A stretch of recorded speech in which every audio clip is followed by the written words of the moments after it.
Boom! Welcome to Books on Tap. I'm your host, and these are my co-hosts. No, I'm kidding. We're all co-hosts here. I'm Dylan. We got Bubba Boys, Kieran, and Rylan. Today, we're going over. Oh God, it's not working. We're going over Brandon Sanderson, Hero of Ages, the last part. Kidding. We're doing parts 3 and 4 today. Going over parts 3 and 4. First impressions. Initial thoughts. Oh. Good. Good. Thought it was good. It was a continuation of the quality of parts 1 and 2 for the most part. I thought. Some of the nitpicks that I had with part 1 and 2 were resolved. And I'll talk about it when we get to them. Oh, you guys are cutting out. Oh no. And some of the nitpicks were. It was like a net neutral effect, I felt, overall. But I thought the pacing remained pretty consistent, which I was surprised at because there's so much ground we have to cover to the end of the world, which is apparently coming at the end of this book. And it still feels like they're like 3 years away from the end of the world happening. But it's like 3 days away. So, Yeah. But that's not a nitpick or anything. That's just interesting. That's a nitpick for me. I think I feel like even Vin points that out, and then she's talking to Ruin at the end there, like saying like, "How long do I have? Like weeks?" And he's like, "No, days." Or like I'm not sure exactly how that conversation, but she doesn't think it's gonna come to such an end. But he says days. But yeah, it feels like it's fast, but it's still like. I don't like it to be too rushed to the end. I still part 5 is like 200 pages, so we got a lot of time, which is good. I'm glad he made it such a long part. Yeah. It doesn't like my big takeaway is that it doesn't seem like he has enough time to resolve everything. No. In part 5, like it is a massive part with a big epilogue, but even then, like it seems like there's so much to resolve here. I think maybe he realized that, and that's why he put like the pretext to every chapter, like that are so detailed and there's so much information. So then, like when shit does hit the fan, we'd be like, "Oh, okay, we're gonna be able to have a lot of realizations and like a lot of satisfaction, and there's not gonna have to be as much dialogue around every single little thing. It's just gonna be like, and then Vin started writing." or something, you know what I mean? Like all what she figured out in like the moment when she defeated. Oh, I hope it doesn't end like that. That would be so lame. And she defeated Ruin, and no one understood why, so she wrote it down because for that moment it was all okay. Then we're gonna be like the book on a shelf. well, yeah, be like, all right, guys, we gotta read the next books now right away to get the resolution. Yeah, but like, because you got to think there's gonna be a big moment where like no one understands what Vin's doing because she hasn't told anyone, you know, what's going on in her brain. Well, everybody has pieces of information. Yeah, all gotta come together. Vin has the most, I think. But yeah, I just need to say right away because I just finished reading it. I'm very, very stoked that Spook is not our villain. So stoked that he figured it out. That was such a good resolution for Spook there. Yeah, and that made me very happy. I would have been so sad. What if he just dies now, though? I don't he's dead think he's gonna die because of how it ended. I wanted him to like lay in the water. Something. Yeah, I wanted to see him hop in the water at the end there because it's like, yeah, it seemed the way it was described at the end there really seemed like he was dead. I thought it was the opposite. I didn't think he died. I thought they would be more like, I don't know, maybe he did. I don't think he died. I don't know, man. It was like he ran through the fire there and then just like collapsed. Like the way it was described at the end there was like, okay, this guy's dead as fuck. Like he just sacrificed himself by running through the burning building, and now he's gone. He has 3rd-degree burns on his entire body. Yeah, I'm also worried because I don't think he was quite the looker before. And like, savage, bro. Oh.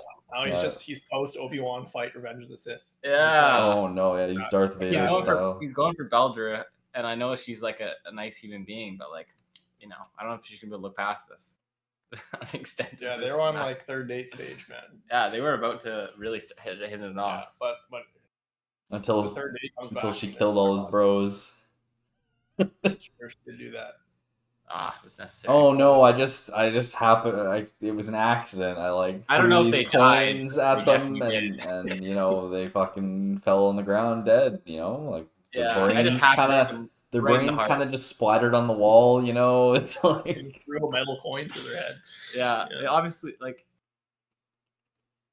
Yeah, that was odd. Okay, When she wait. said it like that, I was like, "Fuck, they gotta." Well, she is naive, and she doesn't really seem like she knows what she's doing. I know, but like, unless it's like all facade. the fact that she's naive and stuff that makes me think that like she wouldn't have actually. She would have just like maimed them, not fucking killed them by accident. Like all of them, like either you know what you're doing when you you're I going thought at she someone. said or she you killed don't. them. She said she didn't No, know. she didn't know. Oh, she didn't know. Yeah, well, fucking. Maybe she was running away and she like threw some coins behind her. And they just all happened to And be. she's like, I'm not looking. I don't want to know the instant results. kills. I guess maybe it was Yeah. like 20 What- points. It wasn't instant kills though. We don't know. They probably died though, for sure. Yeah, I don't know. I don't think we got Spook's perspective on if he ran past some dead bodies. Wait, did we actually? Did we get that, or am I misremembering? I don't remember I him don't saying think so. that. I don't think so. Oh, okay, never That would mind. be such Okay, an wait, healthy I gotta guy. go. I gotta go over my intro fucking impressions of these parts, Oh, yeah. boys. Yes. Okay, so I was so fucking hyped after part 1 and 2, man. I was like, oh my god, I cannot wait to read these. And I read them in a fucking fever over like a day, both parts. It was like 2 days maybe. And I was Yes. like so excited the whole time reading it. I was like, oh my god, what's gonna happen next? Oh my god. And then like I finished it and I was kind of reflecting back. I'm like, you know, I feel like a lot of that was kind of mid, but I was just very hyped off of all of the part 1 and 2 parts. I think part So- 1 and part 2 are better. Yeah, for sure, I think. It just after reading through these, I felt like I still wanted a lot more, and I didn't feel. I don't know, just something about like the way I felt after reading part 4 was just. I felt like I was super like high off of all of the information that I was getting about the world and stuff. And then, but then I thought back to the actual like events that happened in parts 3 and 4, and I don't know, something about it just felt a bit mid to me. I think I'm gonna have to reevaluate that after going through them again and seeing all the recaps for the chapters and recalling what happened. But I felt like there wasn't as much like literary stuff going on in these parts. I thought. I think if you ask me right now, I definitely would say that parts 1 and 2 were stronger. Even though I did feel like they were still good. Yeah. But one thing that you made me reflect on right now is that I finished today, so it took me a week to read all of it, and it still feels like parts 3 and 4 completely melded together. If you ask me like what specifically happened in part 3, separated from everything else, I couldn't tell you right now. Yeah. So that might be to the detriment of the flow of the book. Yeah, I think we picked the right order to read this book in. Like splitting 1, 2 plus 3, 4 plus 5 feel like very distinct. I feel like 5 is gonna be, I think, a lot super distinct from 3 and 4, and from 1 and 2. Super lag. Oh yeah, I think we're back. Yeah. I was just saying part 1 and 2 felt very distinct from 3 and 4. I'm assuming it's going to feel very distinct from part 5, and I think we picked like a good sections for the book here. Yeah, no, I'm really glad we came up with that. Good. Guys, ready to get going then? Let's go through our recaps. Do it. Maybe I'll start this time. I also think it's funny that Kieran has his Kobo out, and I haven't even like I only thought about getting the Kindle version like once since this book. I've just been reading paperback. You don't have it at all. No, Wow, no reading. Here we go. I keep forgetting. I'm like, oh, I actually don't have it. But yeah, we've reversed. I have the physical copy. I know, but just yeah. Alrighty. It's chapter 34, part 3, The Broken Sky. Oh, spoilers. We're going to be um spoilers for parts 1 and 2 and any Mistborn up until this point. We're not doing any spoilers for Stormlight Archive or any other. I mean, we'll see. Well, if we do end up bringing up Stormlight spoilers, we'll like caption it beforehand, put a big like warning sign, like we're gonna talk about Stormlight spoilers now. But we most likely won't talk about Stormlight spoilers. And we will not talk about part 5 of this book, just 3 and 4. Everything up till 3 and 4. I haven't read it. Sorry? Because you haven't read it. Yeah, we have not read part 5. I know that from looking at the title. Amen. And you You viewers, just made our one viewer leave. I can't believe you've done this. I'm sorry.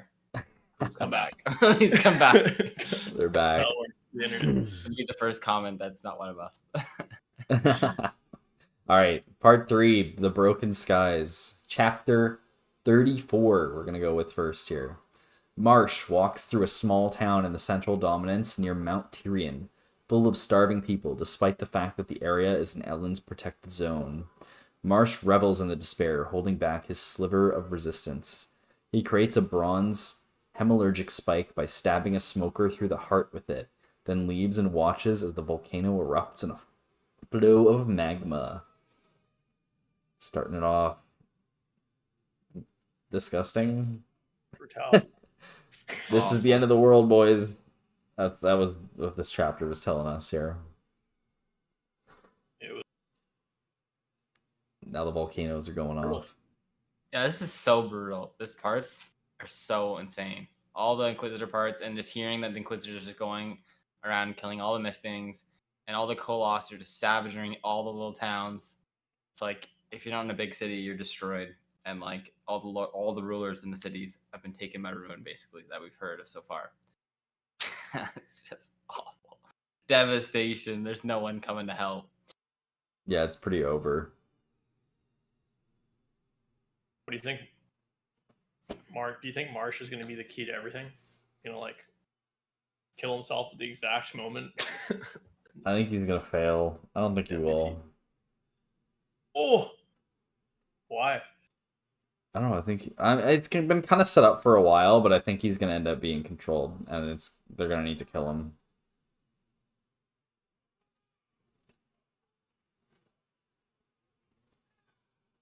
See that being like one last devastating, the lowest of the lows of the book. It's like shit's Even going Mar- downhill hard, and then Marsh like is like our only glimmer of hope, and he comes out and he's like, "This is my moment," and then just absolutely Yeah, gets that's destroyed. what I Like, think is gonna immediately. happen. That And then we're gonna be at yeah. the lowest of low, and then there's something. Then we're gonna slowly 70% of crawl. the way through part 5. Yeah, that's my theory. Yeah, because we have like little bits of hope that still need to be crushed before we're at our low. We need Tensoon's information to be out or him to die. We need Marsh, his plan to fail. Yeah, Tensoon has to get to Vin. I feel like there's literally no way for them to win unless Tensoon gets to Vin, right? Like,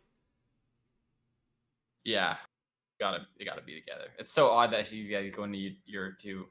What's he bringing? No, Just knowledge. knowledge he's bringing though. I don't know. He even said himself it's not that significant. That it might I help. feel like he's the only one that has any knowledge left they can give about like Ruin. I think there's gotta be. Yeah. Do you think there's any more information from the Koloss, or you think we're done with that? No, I think the Koloss description was just, man, I love the human part. Oh man, that was so good. That was killing. That was a good one to read at midnight. Yeah, that was insane. Yeah, I think that's more just to show like how they're transferring their power and describing them. I think I don't know if there's too much there other than it's like they're controlled by Ruin power basically. Allergy. Who knows what knowledge Tensoon's going to bring? Yeah, But it's if he brings any knowledge, it'll like multiply their current knowledge by like 100 because their current knowledge is terrible. So, Well, Ruin keeps talking to freaking Vin, and that's just so bad. Like, Okay, wait, do you think that's because of her earring? Yes. Yeah, it's because the earring is hemalurgic power because it killed her sister, right? I think so. That was my theory as well. You think it Because went through? I had that theory like halfway through that was the case, but I would need to go back and see like when Ruin was talking to her, whether it was when she had the earring in or not. Like if Ruin, I don't think Ruin ever talked to her when she didn't have the earring in. Because that was something else that I noticed is like she when she had her earring out, it was like the second she put it in, it's like then he started talking again. Yeah. Yeah. I was like, it has to be the Sad. case that that's got some hemalurgy in it. I think. Spook has huge knowledge right now because of that. 'Cause he figured it out. True. Yeah, Spooks figured it out, man. He's like the only one who has figured it out. Yeah. Basically. On the good side. What I'm does that so do to happy us? Spook fucking Ruin- that was sick. Ruin's in pain, but then like from that interaction of them removing the spike, like is it just like if all the spikes are gone, then Ruins His has influence is minimal. but then like it's still Still the world's ending, so yeah. Seems like he has like 5 plans for the world to be destroyed, and like it's like yeah, no, we and can't. the good guys have like 10% of one plan. Yeah, exactly. We're like, oh, we figured out the one spike thing. Now that the world's gonna end in 2 days. Yeah, It's like, they've got to find his body, right? Like that's the only way, I think, right? the body has to come to play. Yeah. Like that, I feel like that's the only way to stop him. I think at this point, or for one of them to like somehow like grab the power of preservation or something. It seems so hopeless right now. I don't know.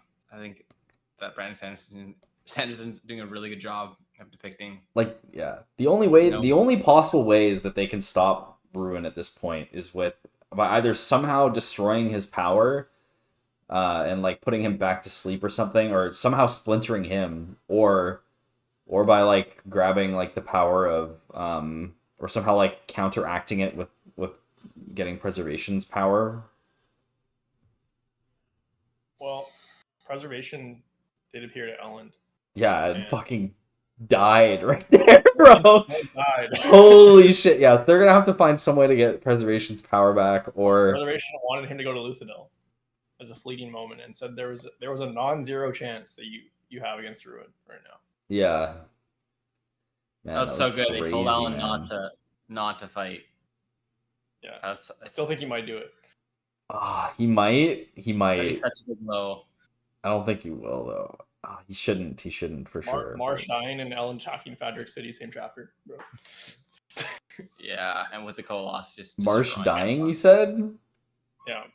Marsh dying, Ellen attacks Fadric City, and Breeze dies in the same chapter. 70% of the way through part 5. Prediction. Oh man, dude, that's wild. And Ruin's laughing the whole time in the Jeez. background. Yeah.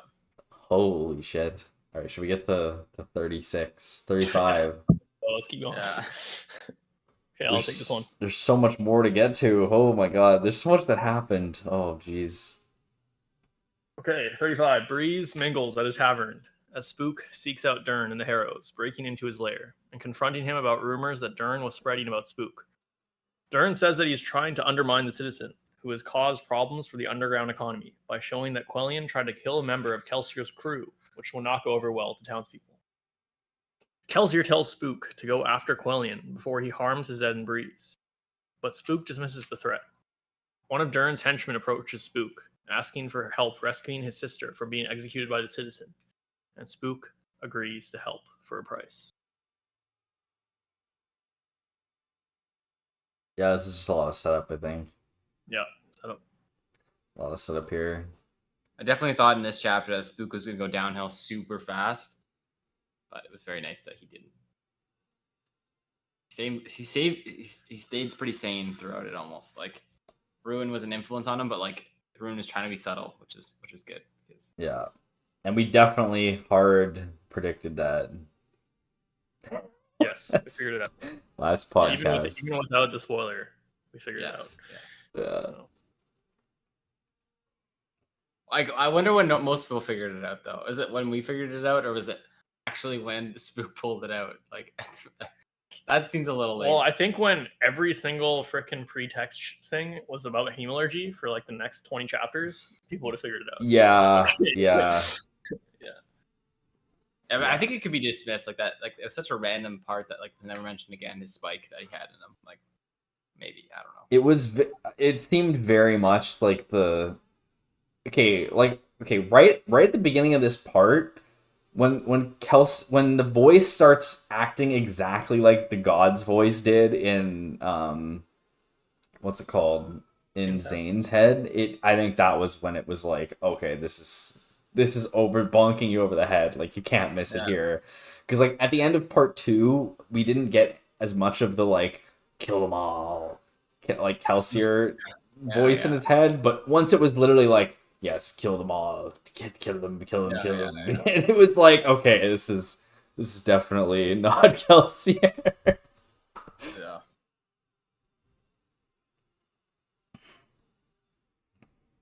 All right. 36. Boys. Is that right there? Yeah. Elend and Lord Set discuss the siege, and Elend accepts Set's suggestion to poison the water wells, though he doesn't want people to die because of this.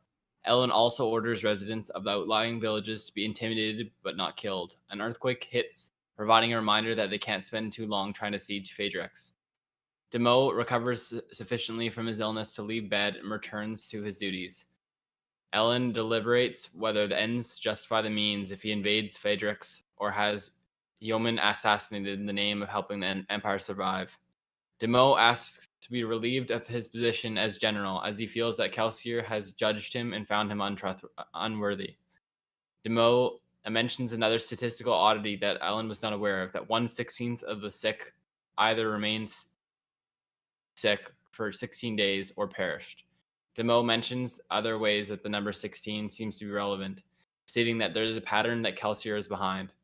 Elend states that Demo wasn't killed, and that means that he isn't being punished for lack of faith as he thinks.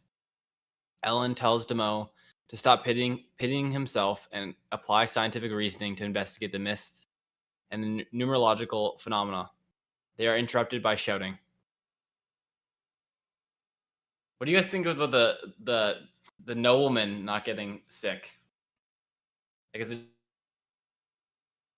ruler? So you cut out a bit there. Is it because of the Lord Ruler's changes, you said? Yeah. I'm not sure. There's also the fact that the Zed's people aren't the Terrace. They also aren't being affected by it.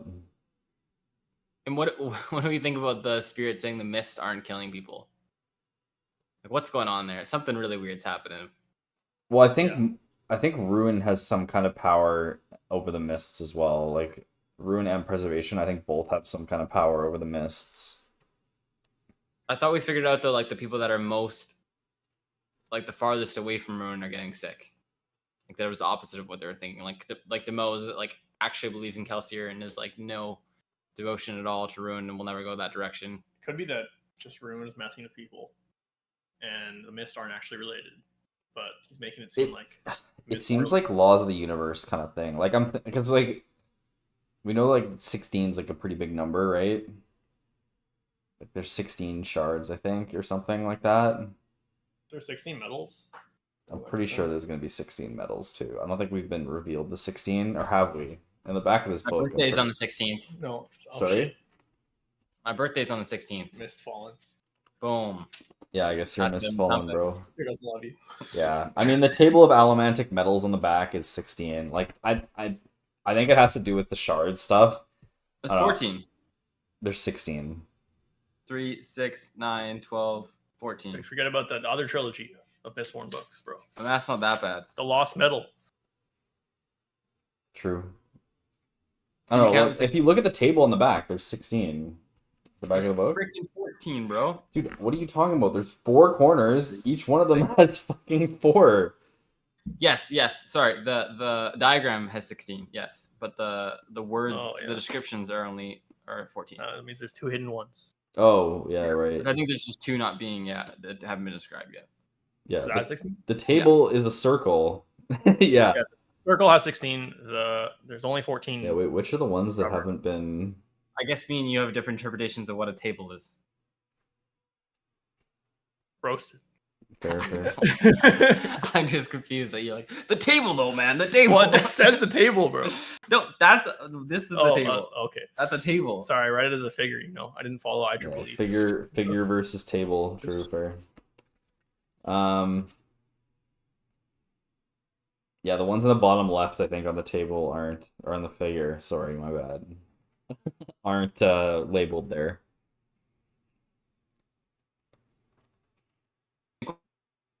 Both of them or one of them? Both of them. There's 16 and there's only 14 labeled. Yeah. No, I mean like this books are. I think they got to leave something for the next part. The Lost Metals. It's got to be the 7th book. Yeah. It's got to be the 7th book. There's got to be one of them. That... Or maybe one of the medals gets lost in between this series and the next, and it's referring to one of the ones we already know. Maybe it's referring to like ATM. Yeah, kind of cool, I guess. Kind of lame at the same time, but yeah, Well, I mean, we'll see. You'd be 3 books into the series, the next series at that point. Where were we? There was something I wanted to mention. I can't remember what the fuck religion. it was. We haven't really talked about the religion aspect. Yeah, that's what we were talking about. The deaths in the mist and the 16th thing. I think it has to do with like maybe the shard, like Ruin is 1/16 of the shard of Adonalcium or whatever, and he can only affect like 1/16 of the population or something. That's kind of like his rule, or one of the rules. Yeah, I feel like the 16 thing and the fact that only Scar affected is going to be some like 200 some weird plot twist, like 300 IQ moment. Yeah, I think it's got to be like massive, like Cosmere levels revelation there. I think with the 1/16. I agree.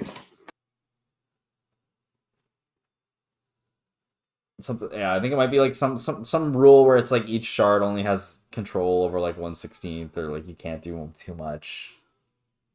Yeah, that would make sense. I don't know.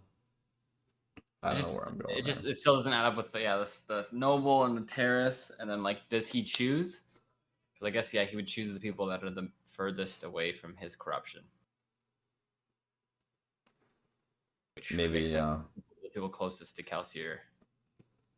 I feel like there's gonna be something that comes back. I feel like there's gonna be something that comes back that like the people. I feel like the whole like Mistfallen thing is gonna come back at some point, and it's gonna be like, oh shit, they actually were like chosen for some nefarious reason.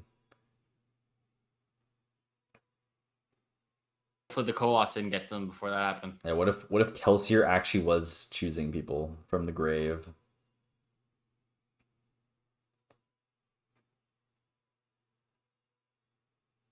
I don't think nothing more is going to come from Kelsier. That's actually legit. I don't think. I agree. Yeah. I don't know. I thought definitely gonna use bones a bunch more though. His bones come back out. A lot of use of bones. Yeah. A lot of mileage from the skeleton. Yeah. I don't know, man. I do think Kelsier might come back. Like when I kept seeing like his the ghost of Spook pop up, I'm like, fuck, this isn't actually Kelsier, but I feel like he is gonna come back anyways. This guy's part of the Church of Survivor, bro. He thinks Kelsier's gonna come back, and he thinks the Mistfallen are cursed, bro. Yeah. This guy's starting fights in the camp, bro. Starting really fights. The religion too much. Dude, the whole Spook thing with Kelsier being brought back, it seemed too real for like a little bit of time, you know? Like he popped back in, and you're like, okay, wait, is Kelsier actually back? Holy shit, he just gave him like powers. But he wasn't actually. But I feel like it's going to be like a double twist, and it's going to be like, aha, Kelsier actually is coming back, you fuck. And then actually make him come out. Yeah. I just can't see how any way of that making sense. But I don't know.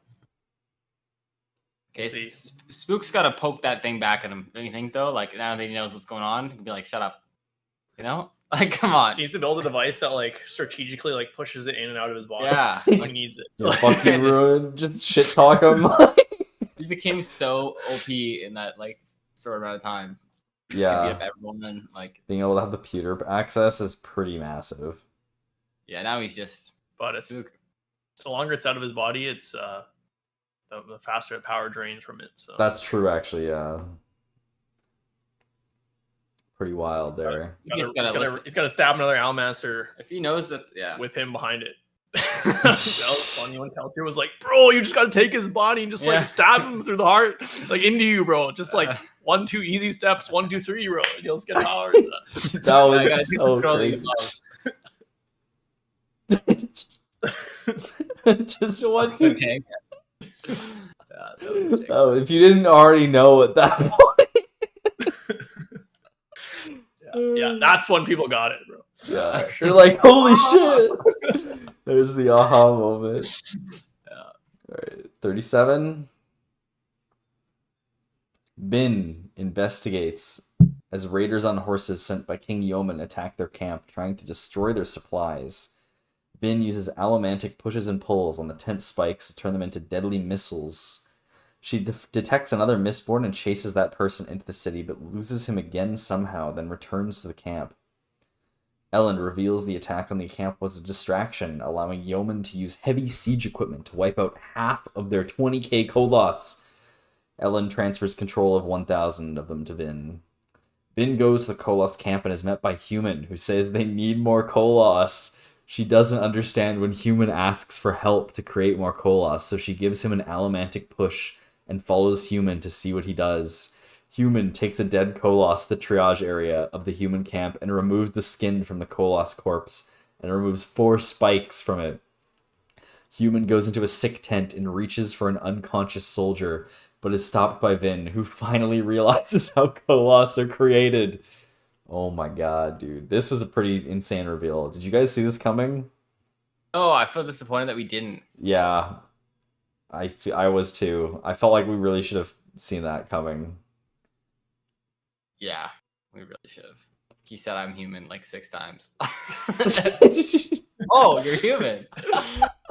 I should know. Oh, yeah, literally. We're Eh? making fun of Fuck. people for having the late aha moment like just a minute ago. They're laughing at us I now. feel like that Yeah, was, true. I don't know. That was pretty hard. I thought. It was pretty hard to get, but like looking back, it's all like all the Brandon ones where like he puts the things there, but they're like just not obvious enough for you to miss some of them and grab some of them, which is nice, you know? Like some of them you end up figuring out, and others you were like, oh my god, and then you can look back and be like, how could we not have known? Yeah, it's good. You know, it's good when you can do that. You can go back. You're like, how could we not have known? But Yeah, I feel like exactly. it's not possible. It was good. A couple of horrifying, low key horrifying moments. Parts 3 and 4, which I appreciated. Mm-hmm. Yeah, when was it that you guys started to think that the voice in Vin's head was actually Ruin? I never suspected it. Really? No, I never suspected it. Dude, it was like I think halfway through this chapter I was like, fuck. I think Ruin is her voice is what's his face's voice in her head. But I wasn't able to like fucking 100% figure it out because I'm like I can't remember whether she was getting his voice without the metal stuck in her ear or not. Yeah, I never did. I just thought like it was like what she said. You know, she went through abuse as a kid. She's just having that like his voice is always gonna stay with her. I don't know. It just made a lot of sense. Yeah, well, the fact that it was from it was the first sentence of the first book, I think, was Reen. Yeah. Bro, you have to be like, Well, dude, it was just like you start reading it and you're like, wait, literally every single voice in everyone's head up until this point has been ruined. And then the next time after we realized Spook was getting the voice in his head was fucking Ruin. The next time I got Vin's part, I was like, wait, it can't be actually the case that this is Ruin too, right? I was like, then we would actually reveal. I was like, holy shit, I can't believe that. But I don't know. It was good. It was good like throwback to the early books, I think. It'd be nice to see whether because something that I'm not sure of whether some of Zane's or not Zane, what's the brother's name? Reen. Whether some of Reen's talking in her head actually was like just mental illness kind of stuff. Or whether it was We just all had a ruined the major whole lag. time. Yeah, we had like a Huge- 20-second huge lag. I don't know lag if you. spike. Huge lag spike. Basically I'm wondering if all of Reen's in her past was ruin, or whether some of it was just like the voice in her head kinda. Well, if we're right about it being ruined, it just seems like is the only obvious option. I think all of it must be ruined because the way she described it was that it was like someone was talking to her every time she had those thoughts. It wasn't like just in her head. Hmm. It was like an actual person was speaking into her ear. So it's very godlike sounding. Okay, Yeah. wait. Did we get the Reen voices in her head before she put the thing in her ear though? At the beginning of the first book. Oh, didn't she have that the whole time? I thought she had it. the There whole was a time. period where she like it was in her box, right? She had it the whole time, but she didn't have it in the whole time. Like you need to go back through the Yeah, books it was- and like see whether throughout the whole every time Reen was speaking. If that is true that it was ruined the whole time, then wouldn't it also be true that like the Inquisitors are going to be controlled by Ellen and Vin at one point?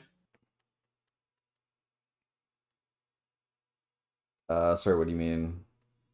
Because that means the Inquisitors were being talked to by Ruin the whole time as well, but they're still being able to be controlled by the Lord Ruler, even with Ruin trying to control the Inquisitors.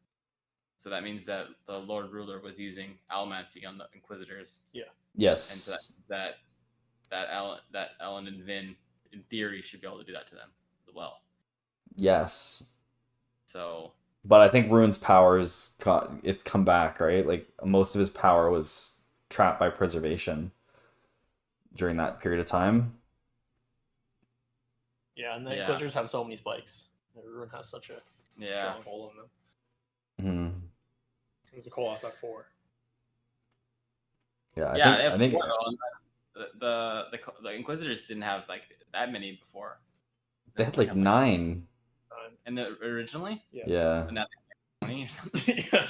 Okay, but like if Vin can take control of 1,000 Colossus, They with might be Force- able to take control of Marsh. That Yeah. might actually be in theory, Yeah. Ellen should be able to take control of at least one Inquisitor. Yeah, Yeah. I'm down with that Ellen- theory.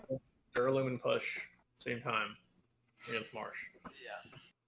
Yeah, because they should have realized that already, I think, right? Did they come to that realization that they could maybe control Inquisitors? Or at least Vin knows that, right? I don't think anyone knows that. It was in one of the pretexts.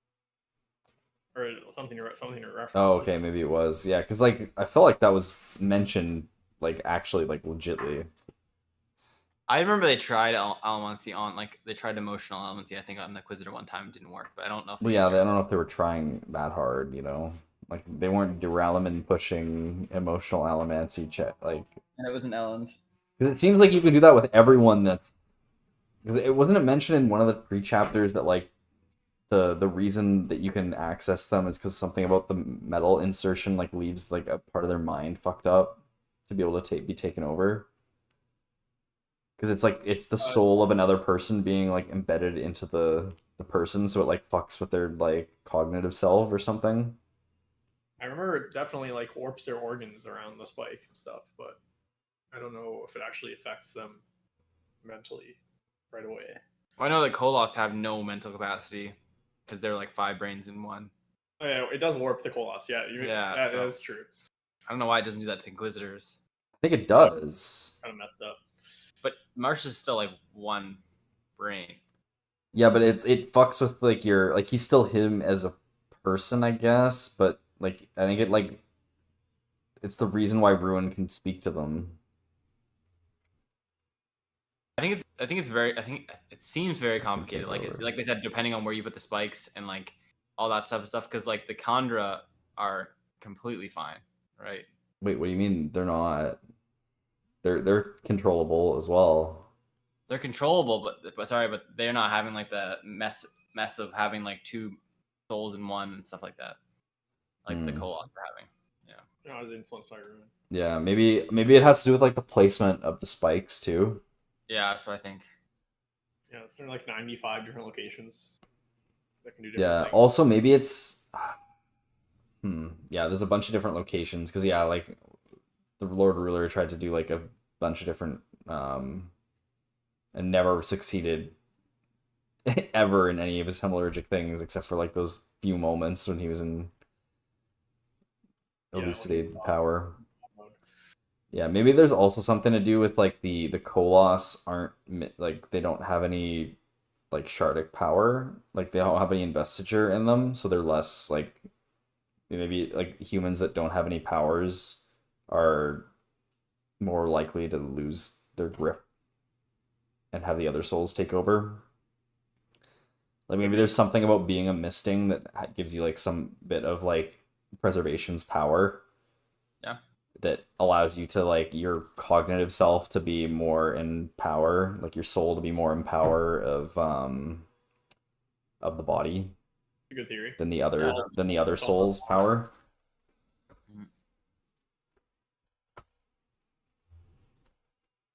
Alrighty.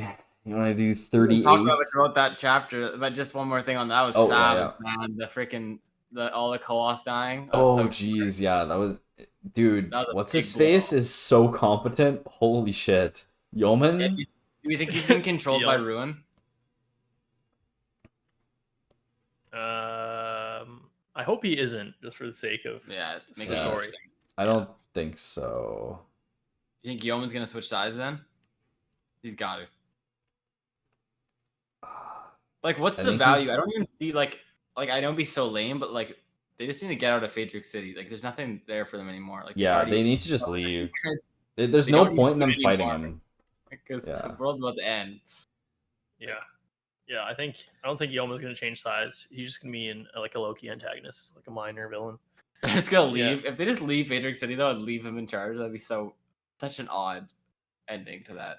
Yeah, the problem is that he's just like so like cult of the Lord Ruler, you know? Yeah. Like it seems like he's very much on the like we're fucking kill you, Ben. He's so good, man. Every part with Yeoman's great. Yeah, he's like super competent though. Like it's crazy how like you think they're planning well enough and then they just keep underestimating him over and over again. Yeah, all his plans work every time. Yeah. And it hasn't failed yet. He knows what he's doing. Which makes sense because I don't see like some crazy strategies going on with our main characters. You know what I mean? Like they're pretty like, oh, maybe I should do this. Maybe I should do that. It's like, I don't know. Like the spook stuff was pretty cool. Like I think that what they got going on, Spook Breeze, that part of the team's got some. Well, even them though, it's like Spook's doing like 99% of the thinking. Yeah. Based on Ruin. So actually, Ruin's doing 99% of the thinking, and then Suzanne and Breeze are like, "Whoa, these guys coming up with some crazy plans, bro. How's he doing this?" Oh, wait, what if? Okay, wait. It's just do you guys think? I don't know. I find it hard to believe that Yeoman's actually a Mistborn. But it seemed like he was burning. Yeah. But it seemed like he was burning Atium, right? What if he actually is controlled by Ruin and he's getting his power through the hemorrhage, his Atium ability to use Atium through hemorrhagy? And it's a spike in his forehead? Yeah. Oh. Dude. Might be right, man. That's a fucking good prediction. Bro, I think you're actually 100% correct. I don't know. That makes a lot of sense. It does make a lot of sense. But then who's the Mistborn though? There is a Mistborn somewhere. involved. Wasn't the whole point that it was ruined the whole time? Yeah, that's what I thought. It's like, oh, I feel the The same feeling. Mistborn was ruined. Oh, with the Koloss though. Sorry, what do you mean with the Koloss? The Koloss just died because they were distracted, right? Nothing. There was no actual like in this chapter.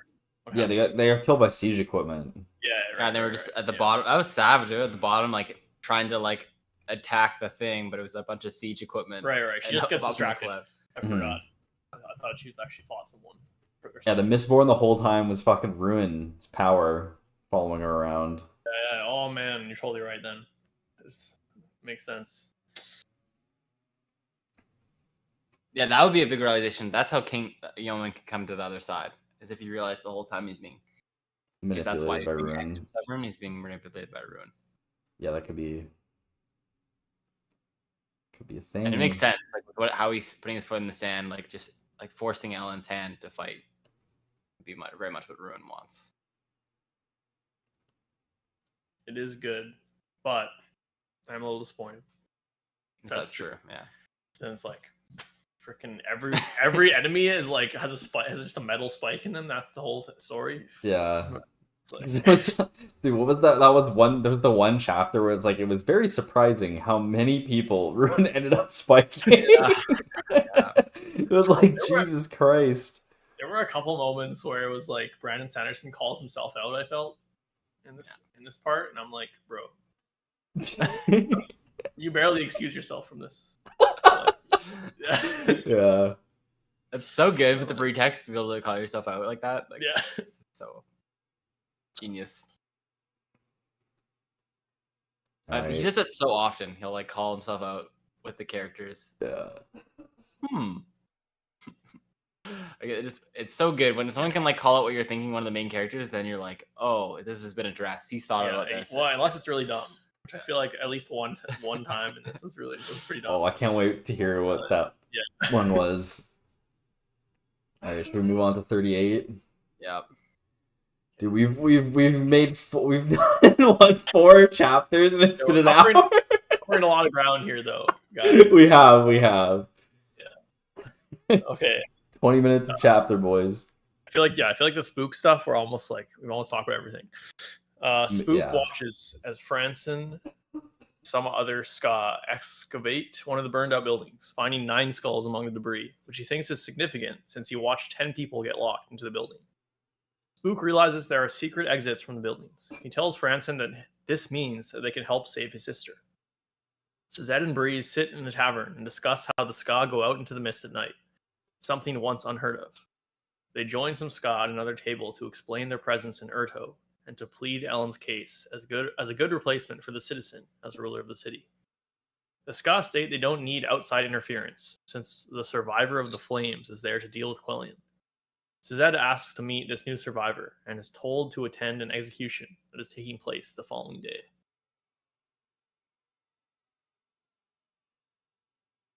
More setup, mostly. Yeah. Okay, what did you guys think of all the spook like background stuff? I thought it was like a bit boring. Like him setting up the plan. Yeah, and the whole stuff in Urto just didn't feel super. I did find myself disappointed whenever we got back to that point of view slightly. I enjoyed it, but it felt way less exciting because I was like, oh, he's corrupt. He's like, just ruined playing games. You know, if it was just actually Spook having his moment shine, I'd be a lot more stoked. Yeah, you could say it was a lot more satisfying looking back on it now that it was like part of him, and then like he does get to like become good again, and like you could say his plot line was ruined by that. Bro. Oh no. Too good. That was good. I think that's valid. Very I nice. agree though.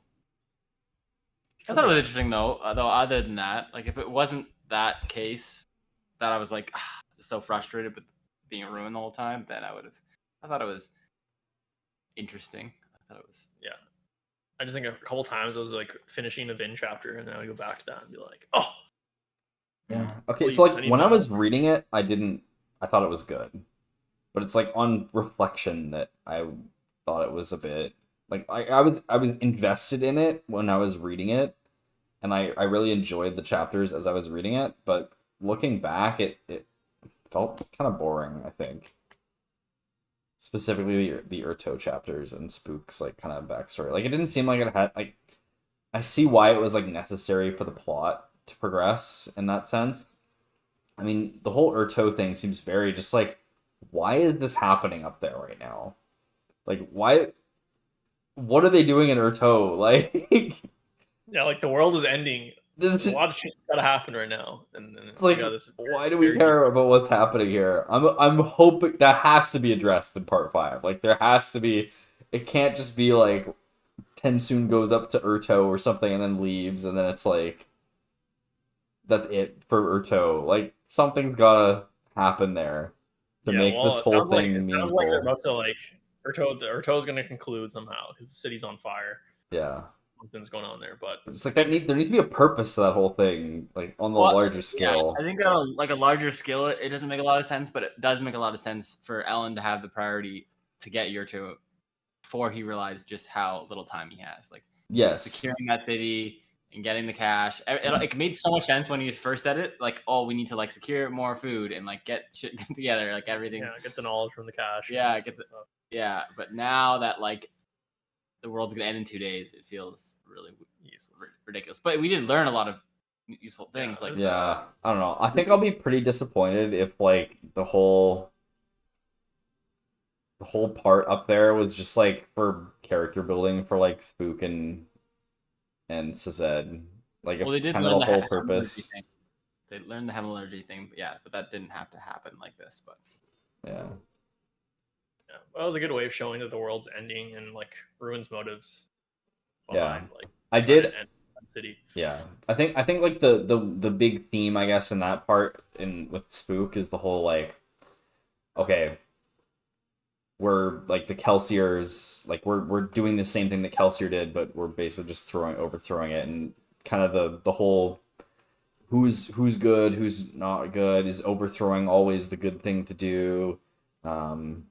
Are we as bad as the Lord Ruler? The whole like political structure and overthrowing, I think, is the theme here, but I don't know, it didn't seem too interesting, I guess. I don't know. Yeah, that, and I think just how extensive Ruin's influence is. Well, yeah. I think that's really important, because to see it point a picture of just like how devastation is occurring everywhere, and we're getting a very deep look into one city. I think if it was too much like Vin and Ellen bouncing around, like, and there was no substance like this, like in one city, yeah, I would find it too wide scale the whole time. Yeah, I could see it being too wide scale the whole time if they didn't have something like this. So yeah, I think the concept was good. I think the main downfall was that Spook was by far the most interesting character out of Sazed, Breeze, and Spook, and he was corrupted by Ruin. So it's like Breeze is like, he was so interesting in his POV chapters back in book 2, but now he's just now he's basically just like Sazed's hype man, but not failing. True. That's so true. So it's like yeah, there hasn't been much room for Breeze and Alrian. Yeah, Alrian, like I forgot she existed until now. I didn't even include her in that group. Yeah. Yeah. It's just their abilities aren't very useful right now. Yeah, this book's ham.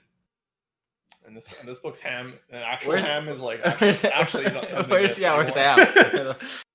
Ham has literally continued to get shit on in this book and has had no character. Now it's even worse. So like, how can we get it worse? Book 1, it was all right. Book 2, they like shit on him, but at least he was in the scene. Now they're shitting on him without him being in the scene. It's just like, I was like, how can it get worse from book 2? He had like one sentence in this part, which was like, a good sentence. He had a good sentence. Demo has had way more of a part. Yeah, yeah. Literally, Ham's only role is to like basically shake his head when Ellen makes it like a Lord Ruler esque. Yeah, He's like, I'm gonna fucking, that guy's gonna get executed because he started the fight, and then Ham just like, shake my head. And then, he does anyway. That's it, bro. All right. Yeah, it's like he wrote Ham. He's like regretted it immediately. He's like, oh, I have to keep writing Ham into the story. Yeah, speaking of Demo, I'm not a big Demo fan. Dude seems kind of bland and personalityless. I think he's important for the story. He's a bit dumb when it comes to that, like the mist, like the religion thing. Yeah, he seems very much just like, okay, we're gonna write this like fervent follower of religion who's kind of stupid. I don't know. It just seems like he seems very much like a stereotype rather than an actual character. I think he's like the mind of the ska, almost like in a sense. Like he's Yeah. the representation of the actual ska going through right now, which is important. But yeah, I just think But it if is he very is that though, simplistic. he's like he's so unsophisticated for that, which is like kind of a detriment to the rest of the Scott. Don't you think? It was so interesting. I was watching like this Brandon Sanderson talk, like he was talking about his characters and like how he didn't want his characters to be like stereotypes. He wanted them to be personalities, like individual personalities who interact with certain aspects of like the way that we live here. And I just feel like Demo is just the exact opposite of that whole thing because it feels like he doesn't have a personality and he's literally just like this is he's a stereotype personified rather than a person who has an aspect to them. I don't find his conversations with Ellen that frustrating. I don't think he's that stupid. He does see what Ellen's saying and like agree with it at times. Yeah, but like, he does say like, "Oh yeah, you're right. That is silly. Like I don't think it is that. You're right. He didn't die, and I'm gonna look into this further." Like I don't think he's completely like. He's not. There's like 3 different conversations where he's like, "Oh, a mist fallen. It's the mist fallen," and then Ellen's like, "Bro, fucking wake up, bro." it's like, come on, man. The world's ending, man. Yeah, I don't know. It just there's parts where he doesn't seem stupid, but that's not my big like my argument isn't that he's stupid. It's that he feels like a stereotype.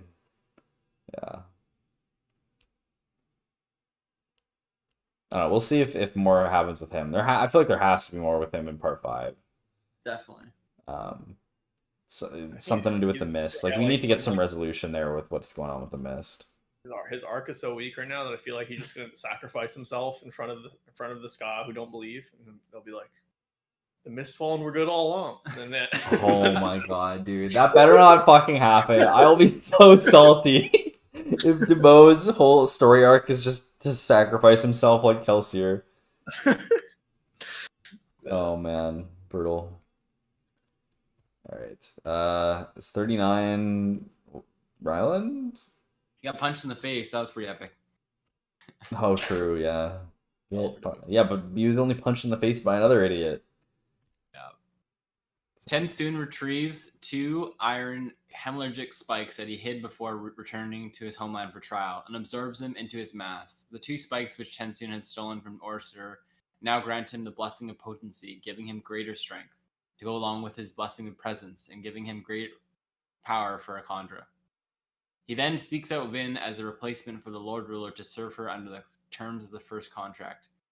I have nothing to say here other than it's interesting how there's 2 spikes for that ability, so I wonder if, 2 is good, 1's bad. Very, very high level thoughts here. Was there 2 spikes or? He has 2 powers. Yeah, but one of them was his own. Yeah, one of them was his own. I think this was. Are you sure there were specifically 2 spikes stolen from Orsur? It says that here, but I think that's incorrect, right? No, I remember that being surprised. Oh, they're like pairs, right? Yeah, they're pairs. I remember that. Oh, okay. They come in pairs. Yeah, there might be some.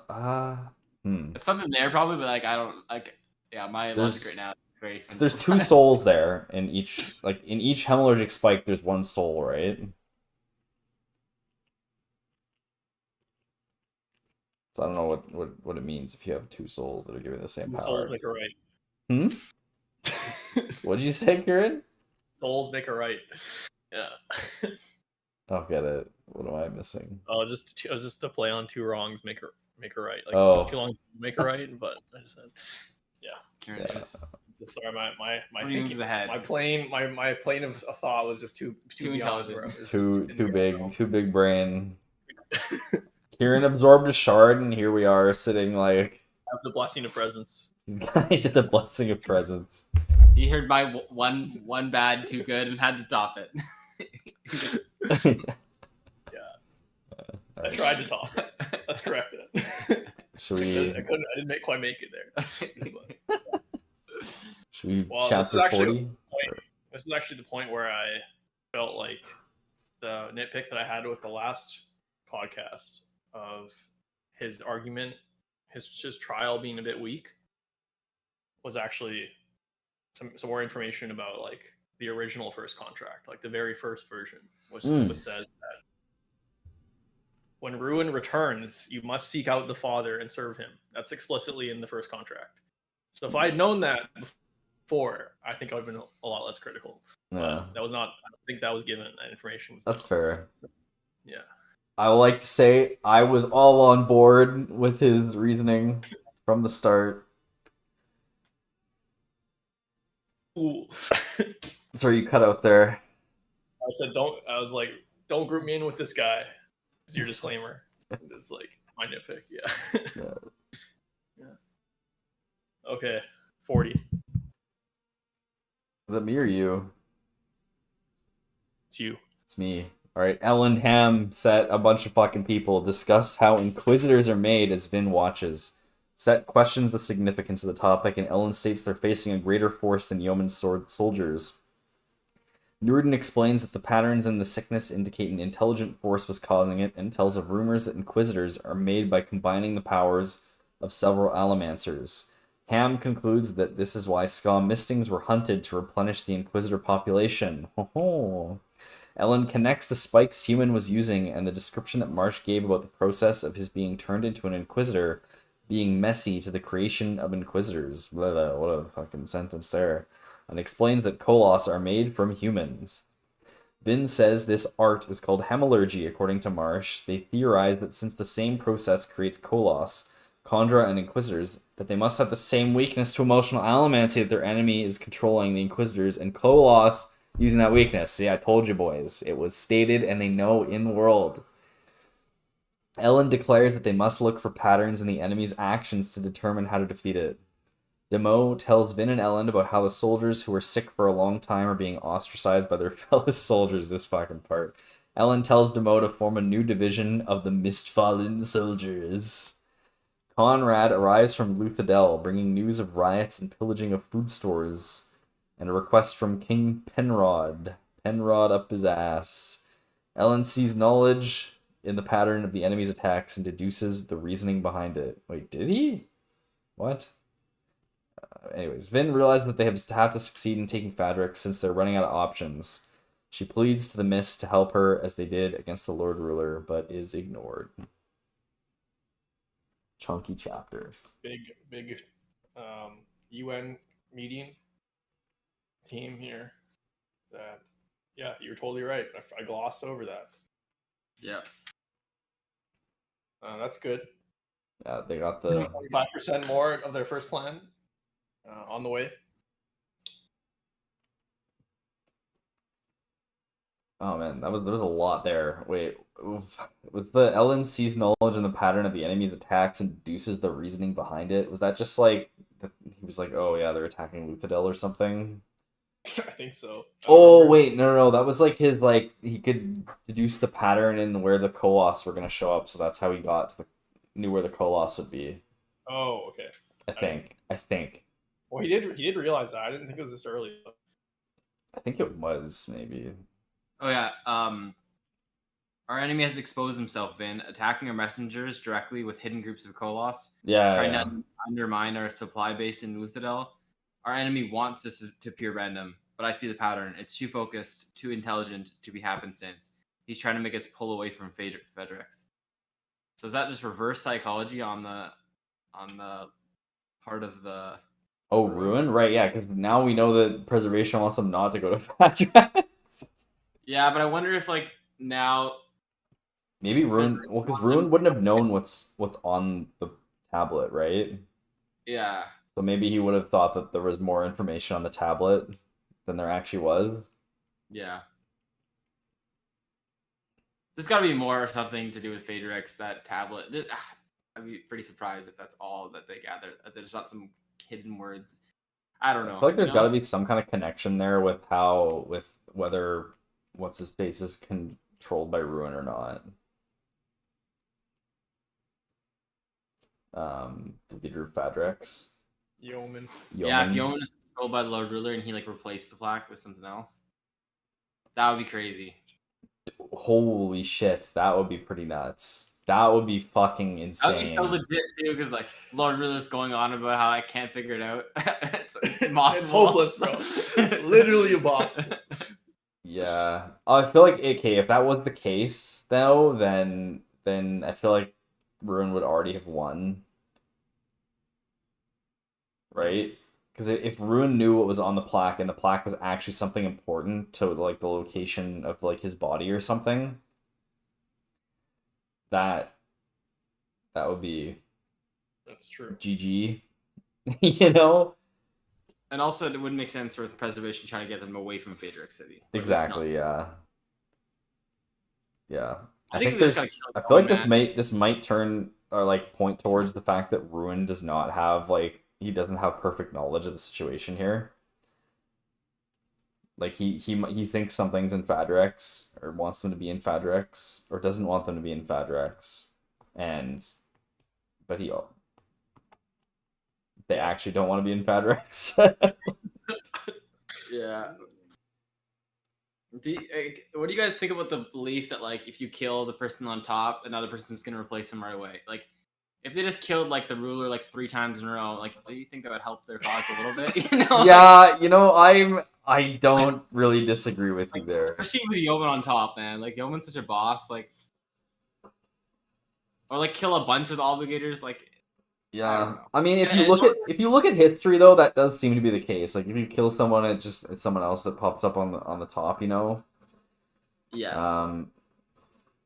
Yes, but like you might have control for a bit, but it does like cause a bunch of instability. Yeah, it's odd when they're like, we can hold by our values, or we can invade the city with Koloss, slaughtering everyone, or kill Yeoman, as if those are equivalent things. Like killing Yeoman and invading the places of Koloss. I'm like, Yeah. Well, before you completely destroy all your morals, maybe try killing them first. Maybe, yeah. Like, yeah. Good point. True. I don't disagree.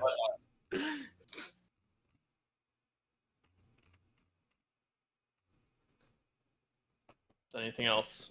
Take it away, 41. Okay. I guess all the pre-things have all been hemorrhagy stuff, right? Yeah. I've just been describing how hemorrhagy works. In this one. 41. Zed hypothesizes. And evolution? What? About the evolution of the Church of Survivor? And what about whether the new survivor will play a role in toppling the citizen. He accompanies Breeze and Allrian to an execution. Kelsier tells Spook that he has to kill the guards to save the prisoners from being executed.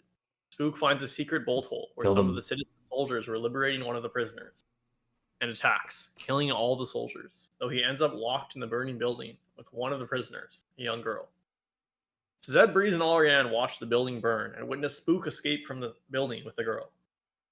Allrian riots the crowd to rush the remaining 20 guards, allowing Spook to escape in the confusion. Alright, this was a good chapter. I really like this chapter. Having it from the perspective of like Zed, Breeze, and Allrian on the sideline, kind of, and they're just like, oh, that happened. oh, there's something's going on there. Yeah, it was exciting. But it also reinforces how significant of a character Spook is compared to everyone else in Erdho. Yeah, he really took over. Like we called in the end of the last book, boys. Spook coming in hot. Spook, main character. He's really coming in hot, though. Yeah. Burning hot. Burning. Oh, nice, man. He's spitting hot fire. Yeah, he's got to pull out his old language and rap some hot fire. Yeah. I was super hoping for Baldury and him to become together, a unit. Dude, we're gonna get in 200. Spook's gonna live for another 200 years, and then we're gonna get like the the rap god, Spook Shady. You think we're 200 years away from the modern era? I don't know how big like the time skip is between Oh yeah. this one and the next part, but yeah, I don't know. I got nothing else here. It was good part. Yeah, he lets one of the soldiers die in the fire. That was pretty savage. Yeah, From Ruin's influence. he was a bit savage throughout this all. Yep, just a tiny He was bit. just the right level of savageness to make it so that you didn't hate his character, but you felt corrupted. Yes. Yep. Felt corrupted. Yeah. Exactly.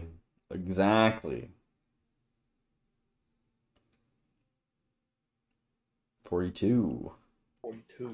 Marsh enters Luthadel stealthily. I was so sad when I read that. Traveling through the city to keep venture.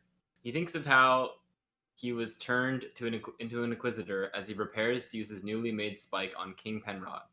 Ruin takes control of Marsh's body and he attacks Penrod, holding off guards for a time before stabbing Penrod in the heart with the spike and leaving it there, then departing. Marsh observes in secret as surgeons confer about Penrod, deciding to leave the spike in place since they aren't able to safely remove it, and he seems to be in a good health even with the spike, all according to Ruin's plan. He is truly king. He writes with a pen, and he's got a rod in his chest. Lived up to his potential. Yeah. Dude, this was savage as fuck. Fucking, he just walks in and stabs him in the fucking chest and runs off. Like, this was almost like comedy levels of just like he's playing with them. Yeah. Well, they're like, oh, pretend that you're nervous. Yeah. And, yeah. So well thought out. Let the other guards come and join the fight, so they think they have a good chance against you. Mm-hmm. That description of Marsh becoming an Inquisitor, pretty graphic. Throw up just dogpile some humans on top of this guy and just Savage. some spikes into his eye. Yeah, the fact that they were like, oh yeah, there were multiple people that died in that room. There weren't any remains of them left to even know that there was more than like that. Yikes, man. 9 people. 9 different people. Yeah. Yeah. Holy shit. Pretty crazy. Yeah, we found out that Ruin had tried to get a spike into Ellen multiple times, but always had failed. Yeah.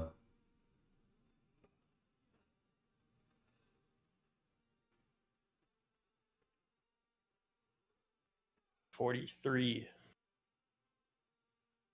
that me? Yeah. Ellen and Vin are followed by the mysterious Mistborn. Ruin. But ignore it as they travel to a ball at the Canton of Resource. At the ball, they split up and Vin mingles at the party before setting off on her mission to locate the storage cache. She detects a couple mistings tailing her at the party. She sees Slow Swift and asks him for 2 men to help her, and he agrees to have someone meet her on the patio. She waits there while waiting for Ellen to create a prearranged distraction, and when it happens, she attacks the women, then knocks them out, and having the 2 friends of Slow Swift conceal their unconscious forms so she can move about. She changes into some more appropriate garb and sneaks into a building to find the cache. Ellen challenges Yeoman to a duel to settle their dispute over the city. Yeoman declines, stating he would be at a great disadvantage against the Mistborn. Yeoman claims he earned the right to rule, and Ellen counters that since he can control the Colossus like the Lord Ruler, that he inherited the Lord Ruler's right. He continues the arguments to keep Yeoman distracted as long as possible until Yeoman reveals that he's been keeping Ellen distracted the whole fucking time, bro! Oh my god. 4D chess. So much 40 chess. Absolutely found out. This is a good chapter. I like the Vin walking around the whole ball and figuring out how exactly to get rid of the tail. Yep. Yeah, that was really good. The tailing, finding the tails, first place. Felt very much like a video game there. Did. All right, this is your mission. You must eliminate these guys and sneak around the palace. Find the tails. Current objective. Yeah. Next objective. Eliminate the tails. Eliminate the tails stealthily so no one notices. It's like an Assassin's Creed mission. Yeah. Yeah. And then So you gotta kill them, but make sure that you do it while you're inside of a hail stack so that you can grab them directly into the haystack. oh yeah. Yeah. No one will notice that. No one will notice. Dude, Yeoman is just base as fuck. Having philosophical discussions, but at the same time, he's just playing 40 chess. With it, he's playing 3D. He's playing 40 chess over top of Ham's 2D. I don't know.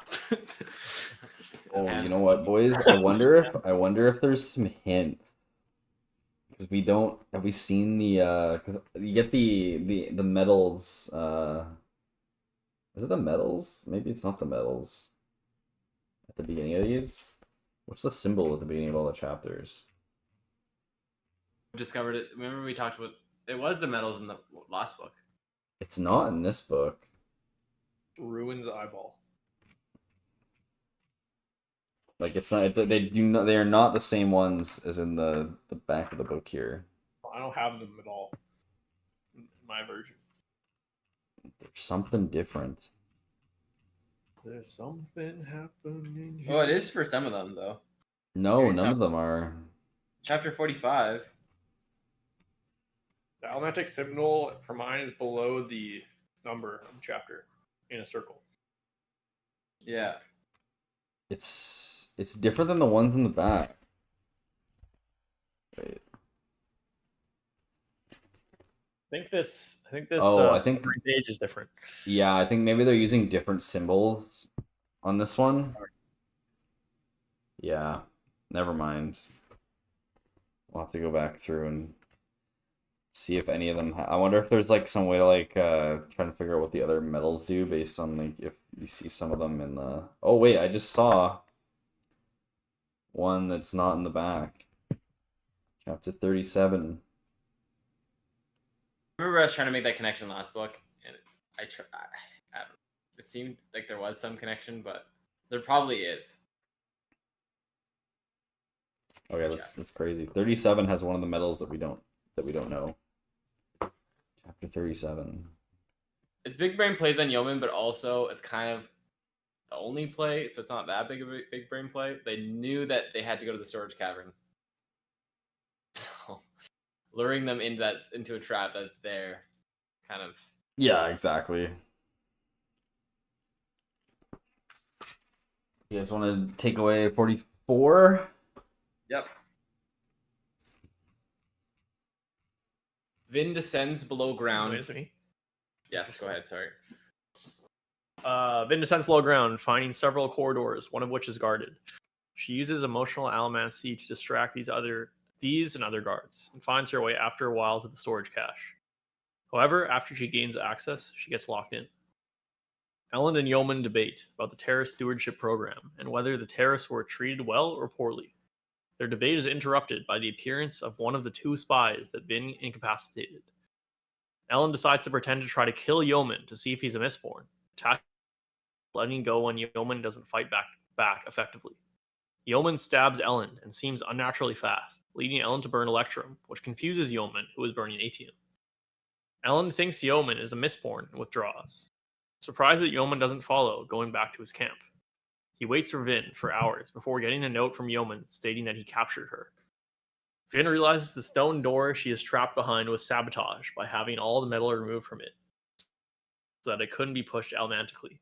She hears footsteps and senses an Almancer inside the cavern with her, and finds him, and it turns out to be Reen. Oh. News. Do you guys think it was Reen? No. No, I didn't. For like 5 seconds, I was like, "Oh!" And then I was like, "Wait, this makes no sense." Yeah. I was like, Same. Yeah, the man was dead as fuck. That statement turned out to be true. Yeah, there was no reason for Readin to be alive.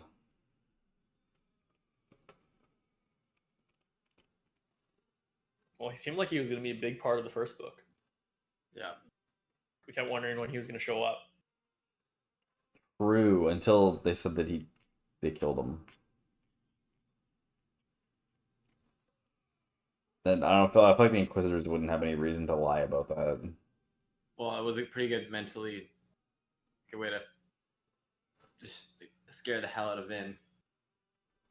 Saying we had your brother, we tortured him excessively, but he died, protecting you. But we won't make that mistake again. We've learned from then. Like, terrifying. I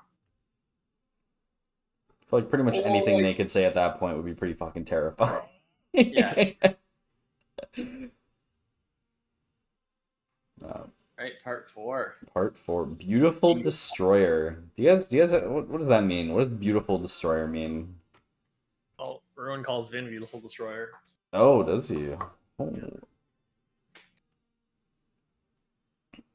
She's a hottie, I guess. Vin confronts Reen depending who or what he really is. She tries a Lumen Zinc blast, but nothing happens, proving the creature is not a Khandra. She goes on the offensive, though Reen only backs away defensively, not attacking, and asks her to stop to talk. The lights go out, but Vin is still not able to hit the imposter. In the dark, she focuses on the allomantic pulses and realizes that they match the one from the Well of Ascension, and that the creature is Ruin. Ruin tells her that all things must end and that he is not her enemy. It also says that it has always been with her, even when she couldn't see it, since she was a child. According to Ruin. Yeah, it's Ruin. So.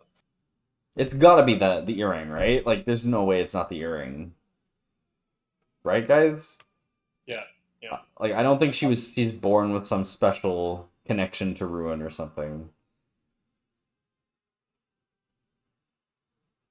That would be kind of weird. But the earring killed someone? Yeah, her sister. Her mom stabbed her with that? Maybe I don't know if it was like actually the case that was the weapon that killed her, but I think it probably was.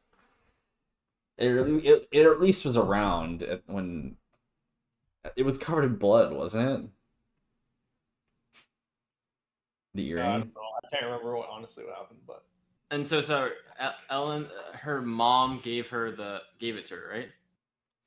Yes. I think so. I was gonna say maybe like she was wearing it when she died.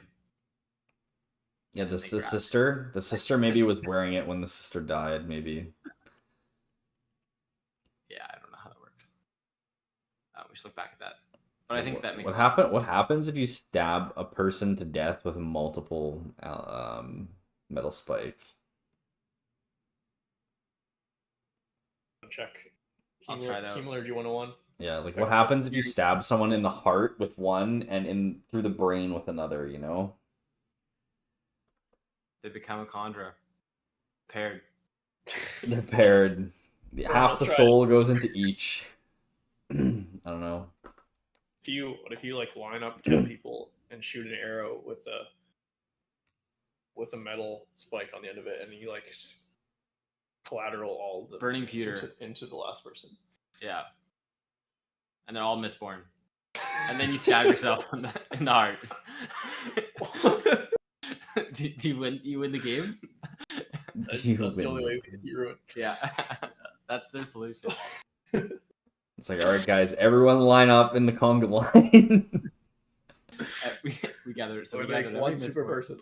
Yeah. Jet planes can't melt steel beams except for this beam going straight through everyone's hearts. All right. Okay. 48-6. Yeah. Dude, what's with me getting all these long ass ones? Jesus Christ. All right. Longest one yet. Everyone. Brando loves your voice. Brando loves your voice. Brando loves my voice. All right.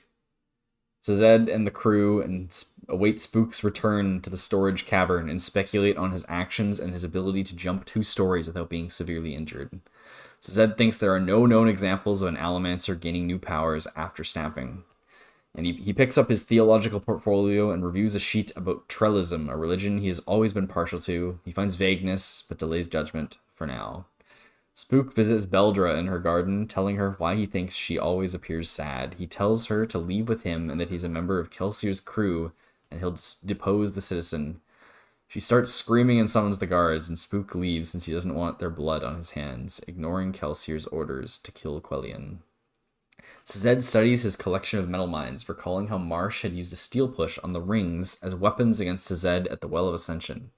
He feels disinterested in continuing his search for a religion that isn't flawed. Breeze says he doesn't understand why Zed takes such care of his metal mines but doesn't wear them. He replies that he doesn't think it would do any good for him to wear them and that all the knowledge stored within won't do any good since it may be too late to save the world.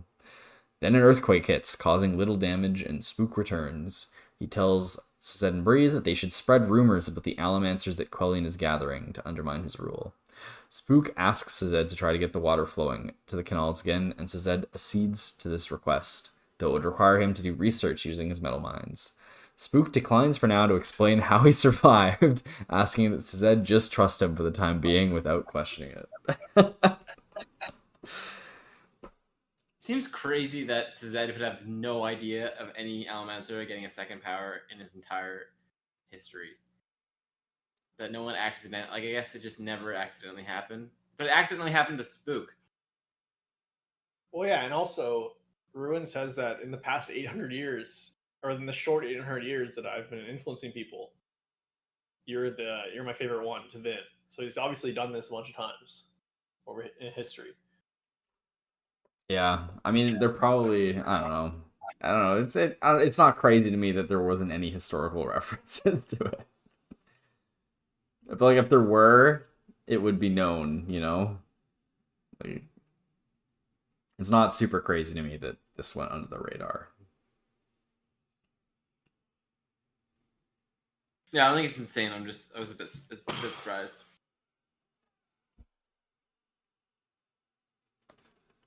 Yeah, I don't know. Surprisingly, I wasn't salty at Zed for trusting Spook. Like, I feel like I should have been a lot saltier than I was, you know? Yeah, I wasn't that salty, but I did think it was weird. I was like, he talked about it a lot, so that almost made it weird. It made it worse because it was brought up. Yeah, it was brought up multiple times. He's like, I don't know, but he's just always been such a good guy, you know? Yeah, every time. I should probably investigate. This is what's killing me. But I trust Spook. I trust I've known him Spook. since he was a kid. I don't know. I felt like it honestly was like a reason. Like Spook was like honest. He's like, man, can you just trust me, man? Like, Zed was like, yeah, I could do that. I don't know. It felt like it felt right. I think. Like, I feel like almost any other way that was written, it would have been really fucking weird for Zed not to question it. But you're right. It wasn't that bad, but I did find it to be a negative. I thought, especially this part, which I highlighted, this is the nitpick that I was talking about. Zed knew that he should have pushed harder for answers, but the truth was that he trusted Spook. Zed had known Spook since he'd barely been capable of communicating with others.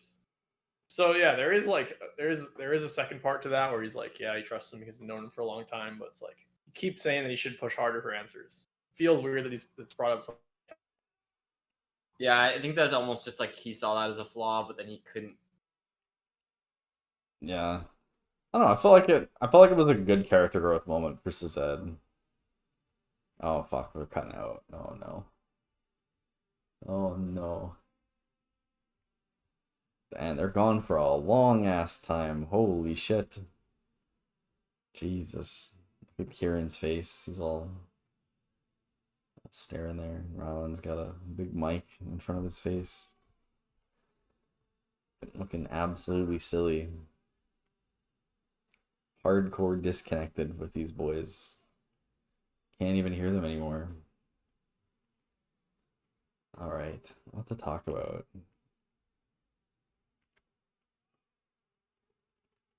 Said replies doesn't think it would do any good for him to wear them. Yeah, I don't know. The whole Sazed thing feels a bit weird. I see why Brandon was writing that being or talked about that being one of the hardest things from the right. Oh, they've returned. Oh, nice. You're keeping the stream going. Yeah.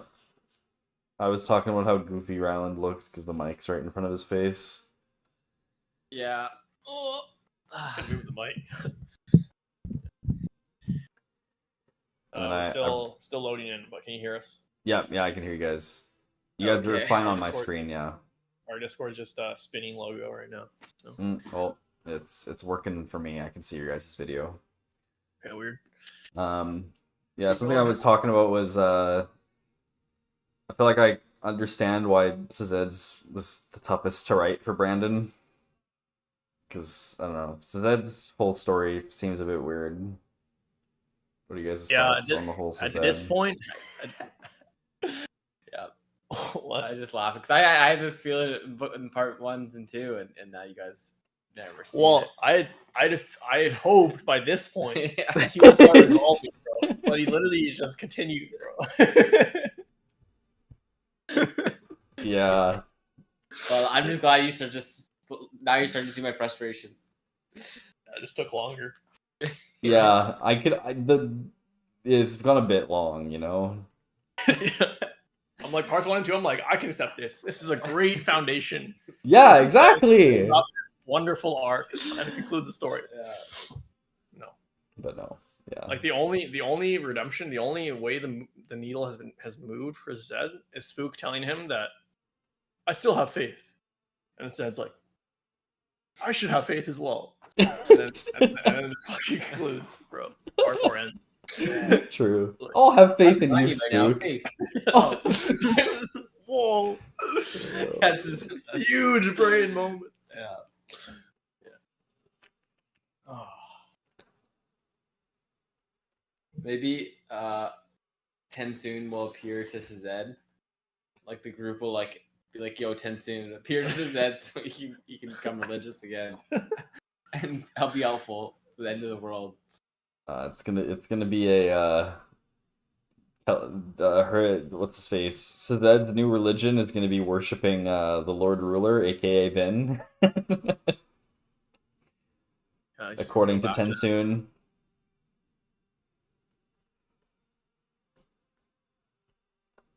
You guys wanna 47? 47. Me? Yeah. Ellen stands in the mists, worrying about Vin, but also having faith in her ability to take care of herself. Lord Set tells Ellen that the siege isn't working, and that they should attack Fadrix and return to Luthadel. They are interrupted by a disturbance, and Ellen leaves to investigate, and it turns out to be a brawl between Mistfallen and other soldiers, which Ellen helps break up. Ellen orders Demu to march with the Mistfallen back to Luthadel to assist Penrod. Ellen goes to Nordon's tent to change his battle tactics against Yeoman. Dude, what if Demo just goes back with all the Mistfallen and they all just get fucking killed by you? Or Penrod, sorry. I mean, that would be fucking hilarious. His army's like, serves them right. Finally died. Yeah, I don't know how I feel about splitting them up into like their separate squad or whatever. Seemed a bit weird. I think it's with the limited time. That's the best option. Yeah, I agree. Like they had decent reasoning for it, but it was just like it seems off. It seems too savagely realistic for fantasy, but it's like True. it's unfortunate. It also seems like Ellen's going against his own thoughts on that. You know, it's like this is so stupid. But he's like, Dude, what if they all of the Mistfallen become like fucking zombies, and Ruin takes over all of them? and then Brandon's just like reinforcing stereotypes. Like bullying is okay if you have a good reason. Jesus Christ.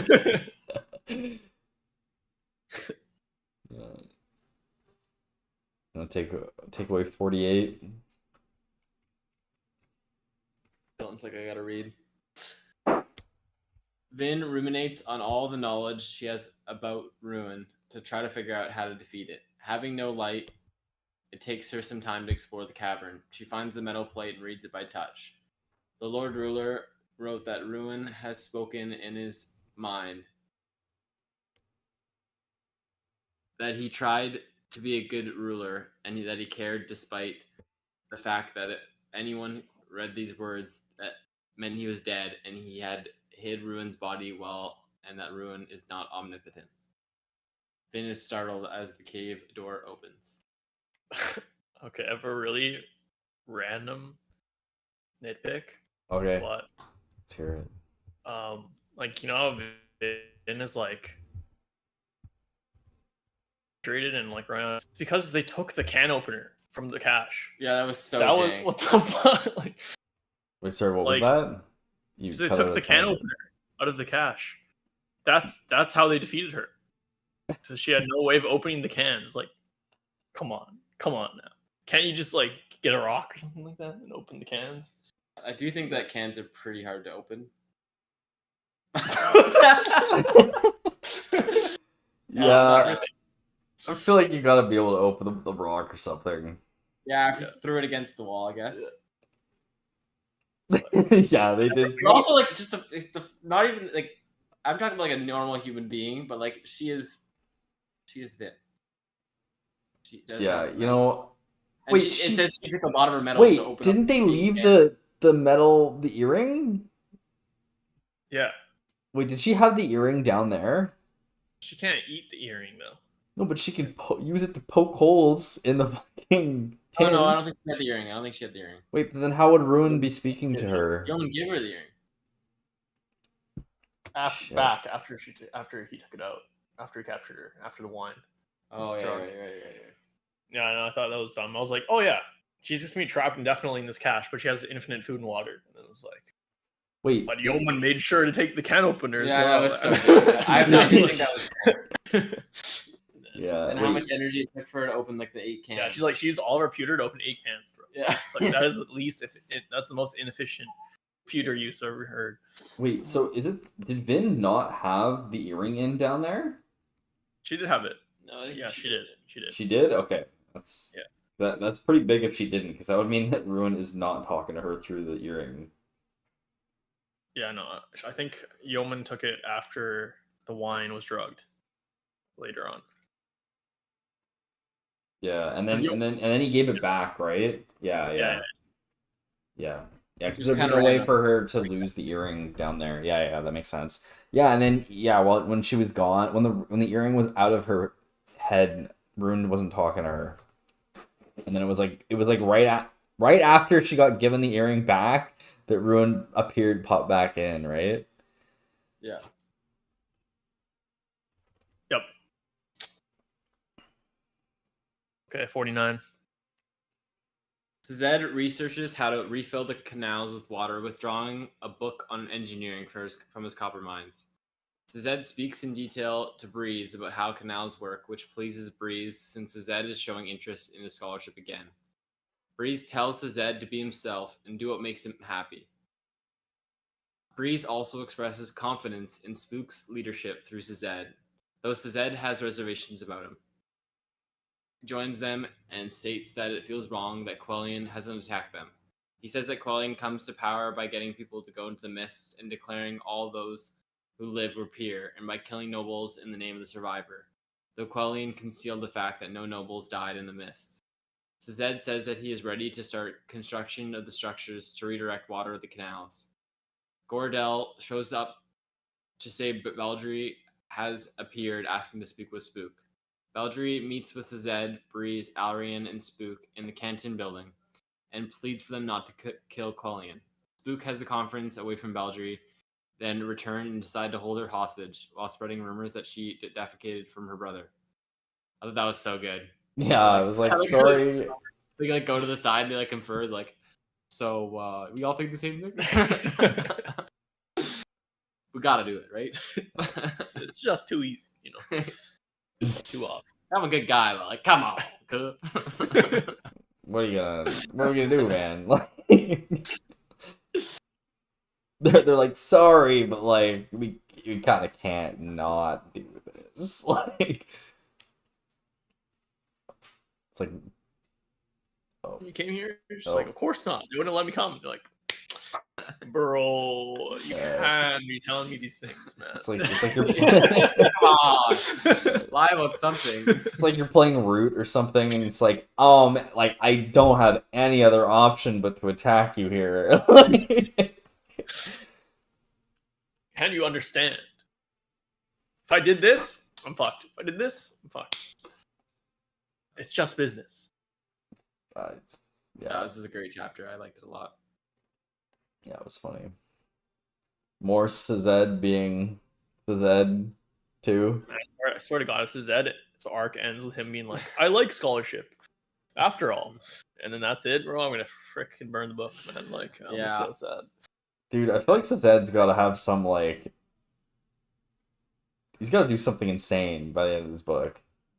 I thought he was going to be, like, one of the main characters in this book. Like full-fledged, like, you know what I mean? Like, as big as Ellen and Vin, almost, at one point. And then he's just turned into this lame side character. He was such a good character. Books 1 and 2, man. Oh, no. At least Breeze still is cool. Like, what do you mean? We had this conversation earlier that he's not, dude. Hey, he has a little substance, but he's still chilling, bro. So that is definitely a better character than Breeze right now. Well, yeah, I would say that Szed has more screen time or like writing time, but yeah. But the fact that he's done so little with that time, I don't know what it makes says me more disappointed. Breeze hasn't had an opportunity to shine. Yeah, just give Breeze one chapter and immediately the scale swings. We know that. That's the thing. We do know that. I can't disagree with you guys. Exactly. I can't disagree. Give Breeze like 3 paragraphs of inner thoughts and game changer. He'll be the second best character in the book. Yeah, I can't disagree. Yeah. Rip.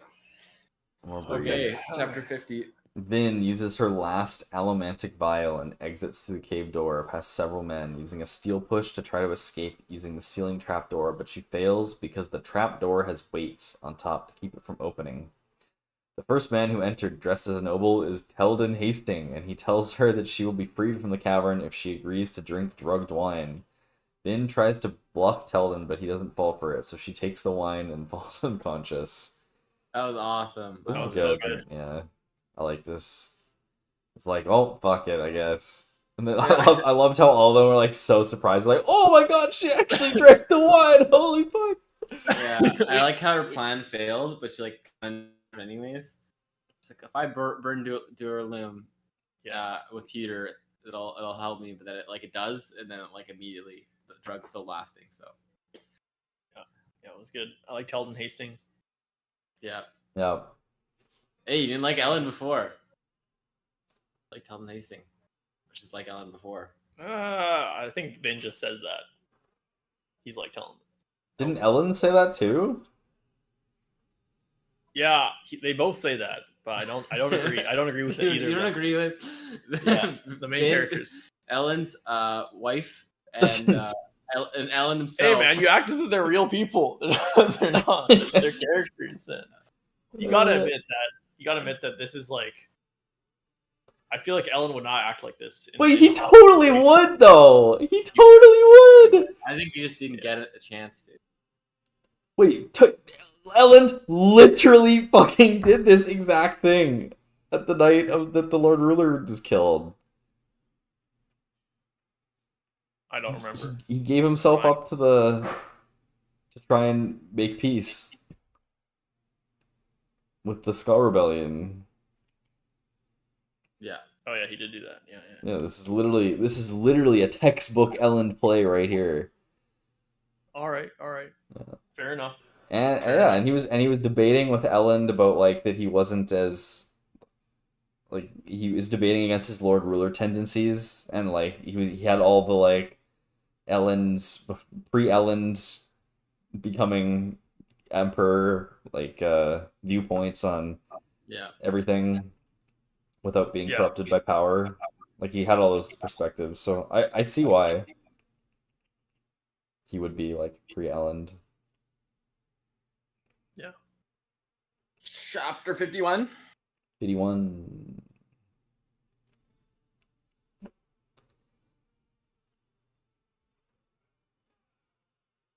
Is it me? Yeah. Ellen uses steel pushes to travel towards an area where Koloss' army was sighted.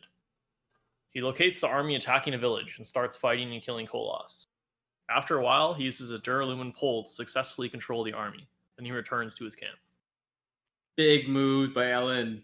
Big move. Do you think there was an Inquisitor there that left? Because it really seemed like there was. I don't think so. It seems like Ruin's power has just gotten so strong that he's able to control Koloss armies with a much stronger grip. Oh, Because wait. in one of the Theory, what if the Inquisitor did leave at Ruin's instruction so that Ellen would get control of the Koloss to be able to attack Fadric City? that would be a big rain. That would be smart. That would be smart. That would make a lot of sense. I don't know how he'd reveal that. But there was a pretext paragraph for like right before this where it talks about how Ruin had started controlling whole Koloss armies by the. So that's what I thought. There was no Inquisitor involved in this. Yeah. I don't remember that exact one, but if we can find that eventually. I'll find it.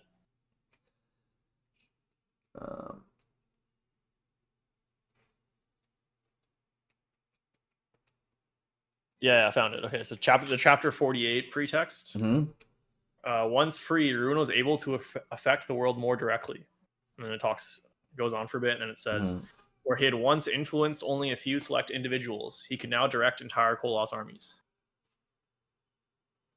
I like Dylan's explanation more, but yours makes more sense. Sure. Like it's like. Well, it still makes sense for him to give it up to Ellen at that moment. Yeah. It's just like he wouldn't make the Inquisitor leave. He would just give it up to him. Yes. Yeah, makes sense. They both could be right. Agreed. I agree. We both could be right. All right. Or it could be, yeah. It could be combination. At the same time. Yeah. What's I gonna say? Takeaway 53, 52. Ryland. Tensoon goes to Luthadel to find Vin, but finds instead an overcrowded, ash-filled city. He proceeds to keep venture to eavesdrop on a couple of guards, but doesn't learn anything about Vin's whereabouts. He thinks of a new plan, however, going to where Orsir buried Kalsir's bones and absorbing them as a new disguise. Tensoon returns to the keep in Kalsir's form, interrogates the guards who are members of the Church of the Survivor about the condition of the city, about King Penrod, and about Ellen and Vin's whereabouts. They tell him that Penrod is mad and that they think Ellen is in year 2. Tensoon tells the men to seek shelter when the mists vanish, then leaves. Back at the church, he tells more followers to seek shelter underground, then he switches back to the Wolfhound form and heads to year 2, though he takes Kalsir's bones along. That was a little interesting tidbit, though. I remember that, like he said in the summary, take shelter when the mists disappear. Tensoon knows some shit, man. Yeah. He knows some shit. Yeah, I forgot that. He told him to do that. I also had forgotten that. I remember he gave them instructions, but I didn't remember the exact instructions. Go underground, go to the caves. Just vanish. Yeah.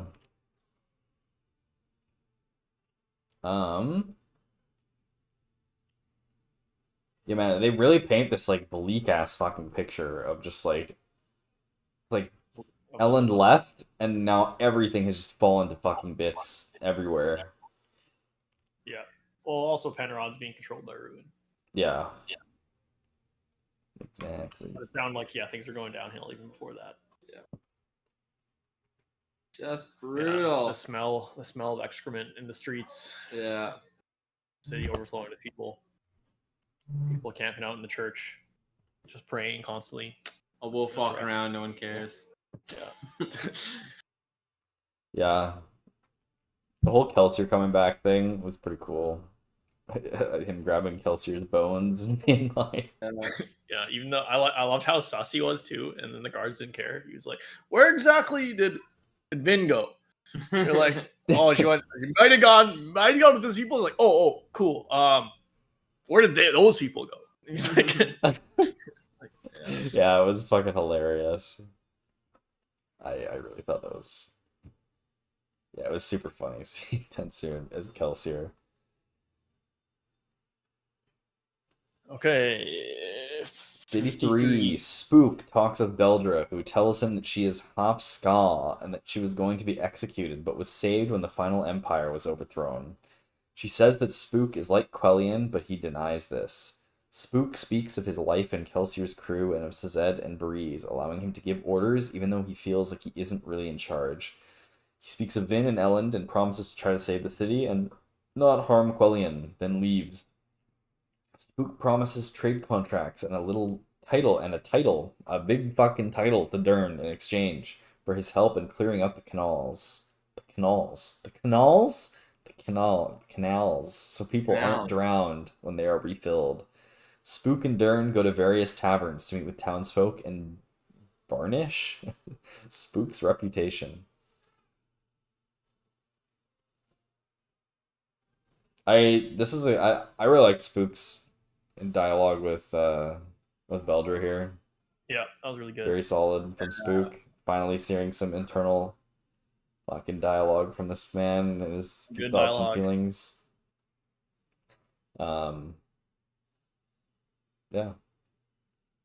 The rest of it's pretty standard fare for fantasy I think stuff. Beldry's a Mistborn using emotional elements on her. No. Nah, I don't think so either. But if he wasn't a coin slot, then I would think maybe. Like, it is odd that every time he talks to her, he's like, I don't understand why I act like this. It's odd. Well, she would have used it on him before he ran into the building. Like, more powerfully, I think. Yeah, that's true. Okay. 54? 4. Vin awakes in chains with no metals in her stomach to burn. Yeoman describes all the precautions that are in effect to keep Vin from escaping. Yeoman took Vin's earring to examine it. It confuses him, since it's made of silver and bronze, a combination of little use to an allomancer. He allows her to take the earring, and she does, putting it back in place. One of Ellen's soldiers is escorted in to ask Vin a question to verify that she is still alive and not a conjure imposter. Yeoman says that she was captured to be executed for the murder of the Lord Ruler, though he will allow her to speak in her own defense. Ruin whispers to her to kill Yeoman. Kill him. Just fucking kill him, bro.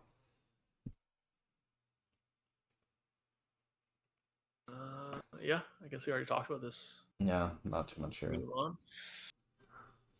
55. Ellen walks back to the camp at Phaedrix, accompanied by his new army of 30,000 Koloss.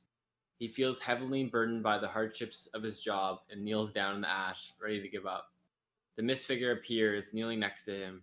It points to the northeast, where when Ellen asks what it is he wants him to do, but Ellen says and asks what it wants him to do, but Ellen says he is confused. Ellen manages to communicate with it using yes or no questions, with the figure waving its arms for yes, so that Ruin can't change its message. And Ellen asks questions about the figure, the mists, the ash falls, and Ruin. The figure indicates that it doesn't want him to attack Phaedrix, and that the mists are not killing people, and points at Ellen's metal vial, then vanishes after saying that they maybe can survive. The encounter reinvigorates Ellen though he isn't sure why. That was really funny when the mist spirit wrote in the sand, "Kill everyone." I will kill you. Death, death, death. Yeah. That was so fucking good. Oh my god! Actually, I read that at like midnight, and I was like, oh, it is kind of creepy when you're like, and then the next day I thought about it, I was like, that was good, that was hilarious. But yeah, boom. Okay. That was like a Theory time. I think I know why the nobles aren't killed by the mists.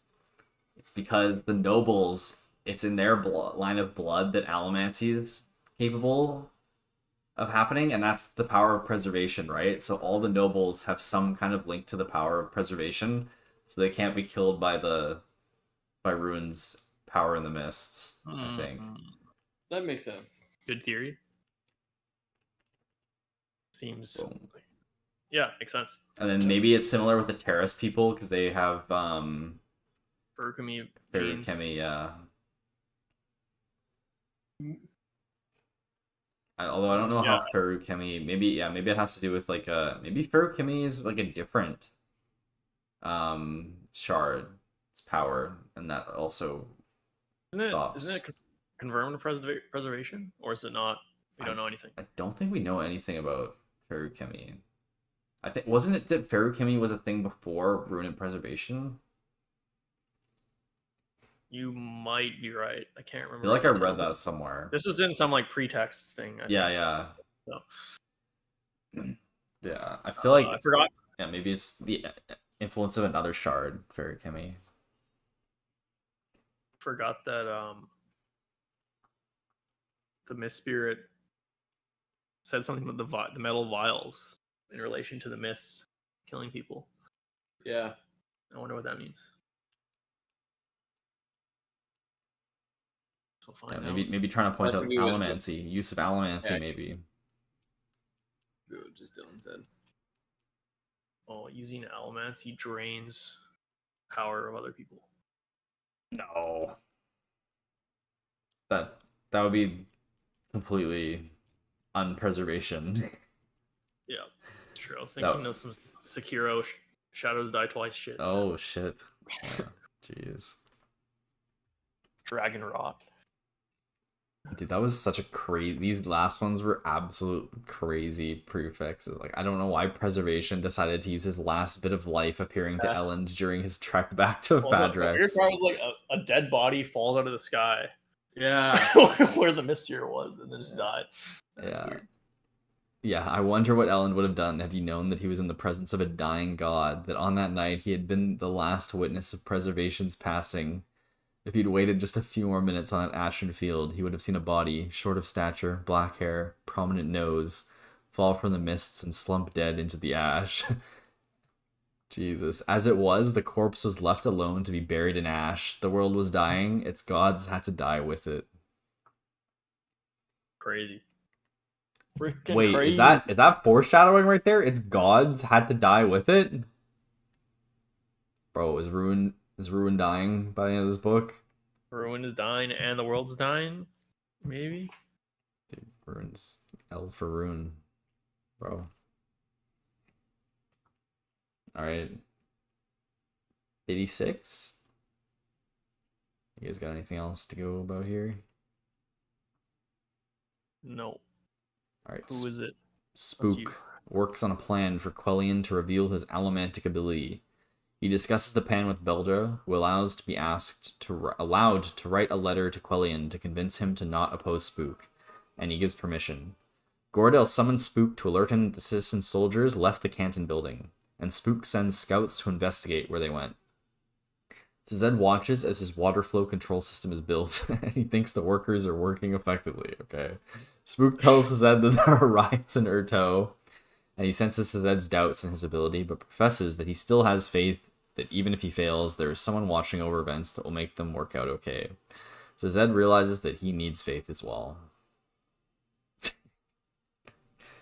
There's oh, Kieran's nice and oh wait, no, you guys are there. Yeah, I can hear you. You cut off for a second. But... Yeah, I saw the video was a bit fucked there. But... I like the small detail of Spook. Yeah. Internal dialogue being like, I gotta add some random words to that letter to make sure there's no code. Yeah. That was something I would not have thought of But Yeah. I think it was good, but then it was like, Yeah. then it made it sound like it would be slightly like he would know it wasn't her talking, and that's what he calls her out. It says it wasn't her. Doesn't Colleen later on in the next chapter say like, oh, it wasn't? He didn't believe it was her. I don't think so. yeah, I think he just would have said that probably no matter what. I guess so. Yeah. But I kind of read it like he made it like gibberish-ish. No. So- I think he added some words in some places. Yes, he added some words in some places, and he also changed the line, like the lines. That's what I was confused about. Yeah, you just change the sentence structure, I think. Yeah. Yeah, so I just yeah. I don't know. I'm sure he was smart about it. Quelline was like, "Who puts a semicolon there? This is fake, bro." Yeah, literally. Well, like if you change the sentence structure, like I think it could be pretty obvious. It's like it wouldn't write like that. I don't know. I don't know. Yeah, I feel like maybe. But who knows? maybe Spook's very good. That would be a good question for Brandon Sanderson at Comic Con. What alterations did Spook make to Belger's letter? Yeah, that would be a Probably great Brando question. You probably thought about it. Yeah.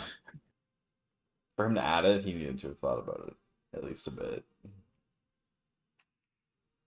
What else happens here? Frickin' Zed playing The Sims. I don't know. 57? Oh. Yeah, nothing else. 57. Ruin's voice gives Vin insight about the creature. She thinks it acts similar to an emotional almancy. She realizes that she can still communicate with 1,000 Kolos, but can't communicate intelligent thoughts to them, and can't think of any other valuable way to use them. Ruin manifests in Vin's cell, to teach her about entropy, and all things end and gloat over its eventual victory. All things end and to gloat over its eventual victory.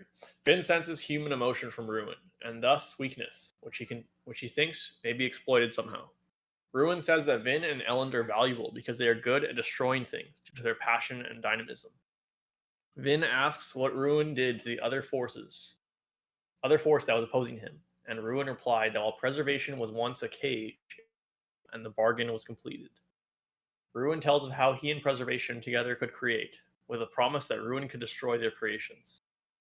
Ruin says that Vin can't use preservation's power now that he is dead, and that he wants Vin to know that the end is near, days away.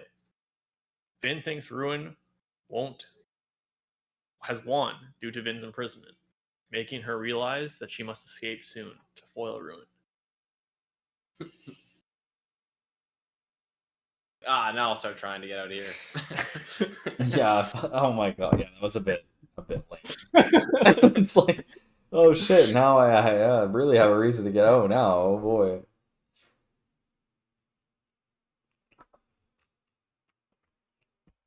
Yeah, I guess it's just been finally catching up to where we were all at. Yep. Want to take away the final chapter, Ryland? 58. So Zed instructs Spook on how to activate the water flow mechanisms to divert the water back to the canals, and verifies that they will be clear of people. Beldry pleads for more time for Quellion, but Spook declines, as Beldry's letter to Quellion was met with a cold response. Spook and the rest of the crew travel to listen to a speech by Quellion that evening.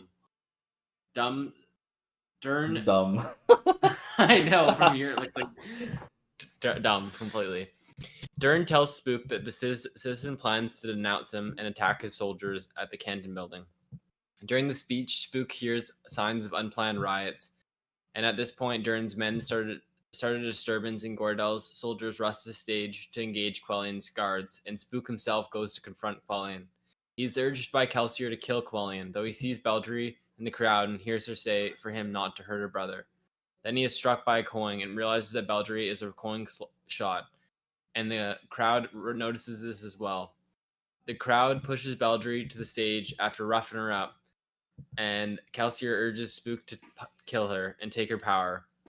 Spook is shaken by this and realizes that everything is going wrong. Kelsier tells Spook to kill Beldry with a metal spike from the stage, and Spook realizes that Quellion can also see Kelsier. Spook realizes what is happening and finds and removes a bronze spike from Quellion's arm. causing both he and Kelsier to scream. He then removes his own metal splinter, and his thug ability and Kelsier both vanish. Spook then arranges for the canals to flood despite interference from Beldry, so that the spreading fires can be extinguished. However, the Canton building is aflame, and they're unable to enter it to reach the water mechanism. Spook overcomes his fear and rushes through the flames into the building, activating the machine and collapsing. Okay, the fact that it just says collapsing here and not anything else makes me think he is alive. Yeah. I mean, it does say he collapses as well, or like he goes unconscious. It did. Yeah. Also, way to understate, Spook overcomes his fear and rushes through the flames. Yeah. It's like, Spook was scared of fire and ran through the door. Yeah. Not that like his skin was literally like super what's it called? Like sensitive to the fire as well. So it would be like even worse than like turns off his the worst burn you could possibly. He numbs himself to all emotion, to all feeling. Right, yeah. To do that. That's the reason he could do it. Yeah, turning it off made it so that like, this is fucking nothing, boys. Do you think it's going to come into play? It seems like it's going to come into play the fact that Zed said, don't forget to twist the sealing mechanism in the other room, plugging the water flow out of the chamber. Otherwise, the lake will eventually be empty. Better that we keep this reservoir full, just in case. You think that's... Oh, jeez. I didn't even think about that. That he, like, emptied it incorrectly. Yeah, so now it's going to be emptied, and now they're all going to be stuck down there without water. Oh, God. That would be really dumb. Like, it just seems odd that Zed just, like, said that part. Like, don't forget. Like, says a rant. And obviously, Spooks forget that. Helpful hints from Zed in the corner. Yeah. I told you so. All right, boys. There it is. We did it. 3 and 4. Recapped and discussed. Done. High and low. Let's go. High and low. My low, I think, is gonna be some of the spook stealthing around in Urto was a bit boring.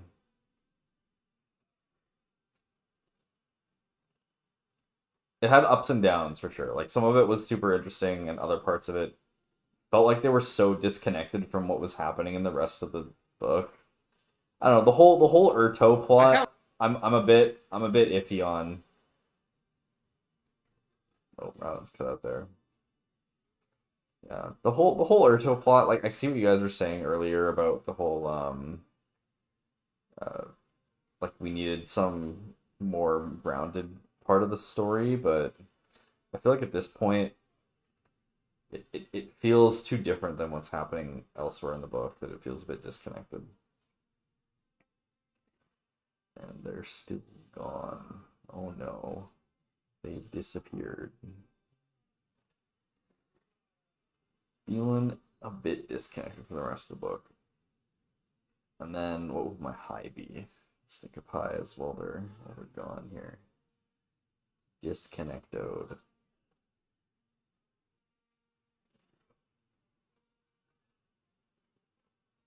Man, the opening bits, I can't make my high the opening bits as well. We didn't go over them as much in this one, so there's gotta be better parts here. The candidates are they're totally gone now. You guys' video's gone. We just came back. We actually turn the video back on in 30 minutes. We've been talking to the spinning logo the whole time. Now we're back. There we go. Nice. Did it cut out for us? Yeah, you guys were gone as fuck.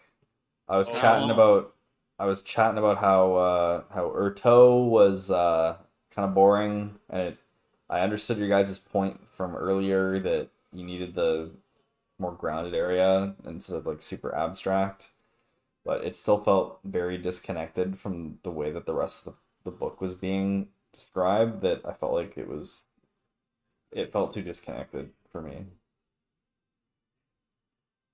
Yeah. philosophy of that.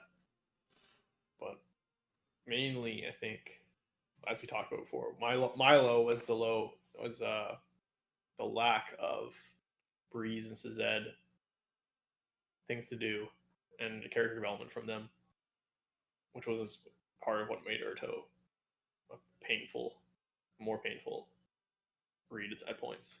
That's a really good point, actually. I think, yeah, if there was better Breeze and Sazed thing, like, moments there, then I think it would have been more interesting. We needed some way to connect it back to stuff that had already happened.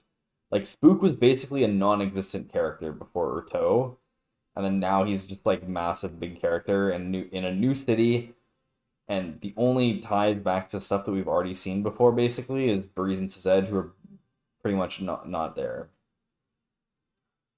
So I think if we had that tie back, it would have, like, to stuff that was more familiar, it would have helped a lot. Mm-hmm. But then my low was Ham. Fuck off. I just that feel was so not your bad for low. him. I didn't realize I could feel bad for a book character in this way. I've never felt bad for a character not getting screen time this much. Like, this is just sad. Just kill him already and be done with it. This is just worse than killing him. Ham doesn't deserve this disrespect. Brandon Sanderson. It's true. He's so disrespectful. I mean, Like, you're not wrong. honestly, like, before we made fun of like how he's getting disrespected. At that point, it was kind of funny. And now it's like literally when he gets mentioned anytime, they like still take jabs at him. I'm like, you've already made this jab like 5 times. Like, oh, well, at least it's nice to talk to Yeoman because Ham, he doesn't know anything. Like, it's like, what the heck? Oh, that's true. That was fucking crazy. What the hell, man? I Um, get to throw that in.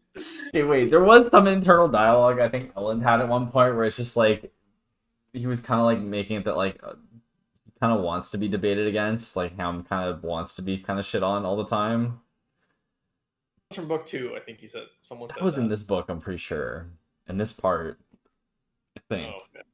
I think it happened after the Demo. I think that was in part 1. I think Mistfallen that was part incident. 1, and it was to do with Set and how they were getting along for a little bit, and that was the best we've seen of Ham in this book. But Oh, true. Yeah, you might be right there.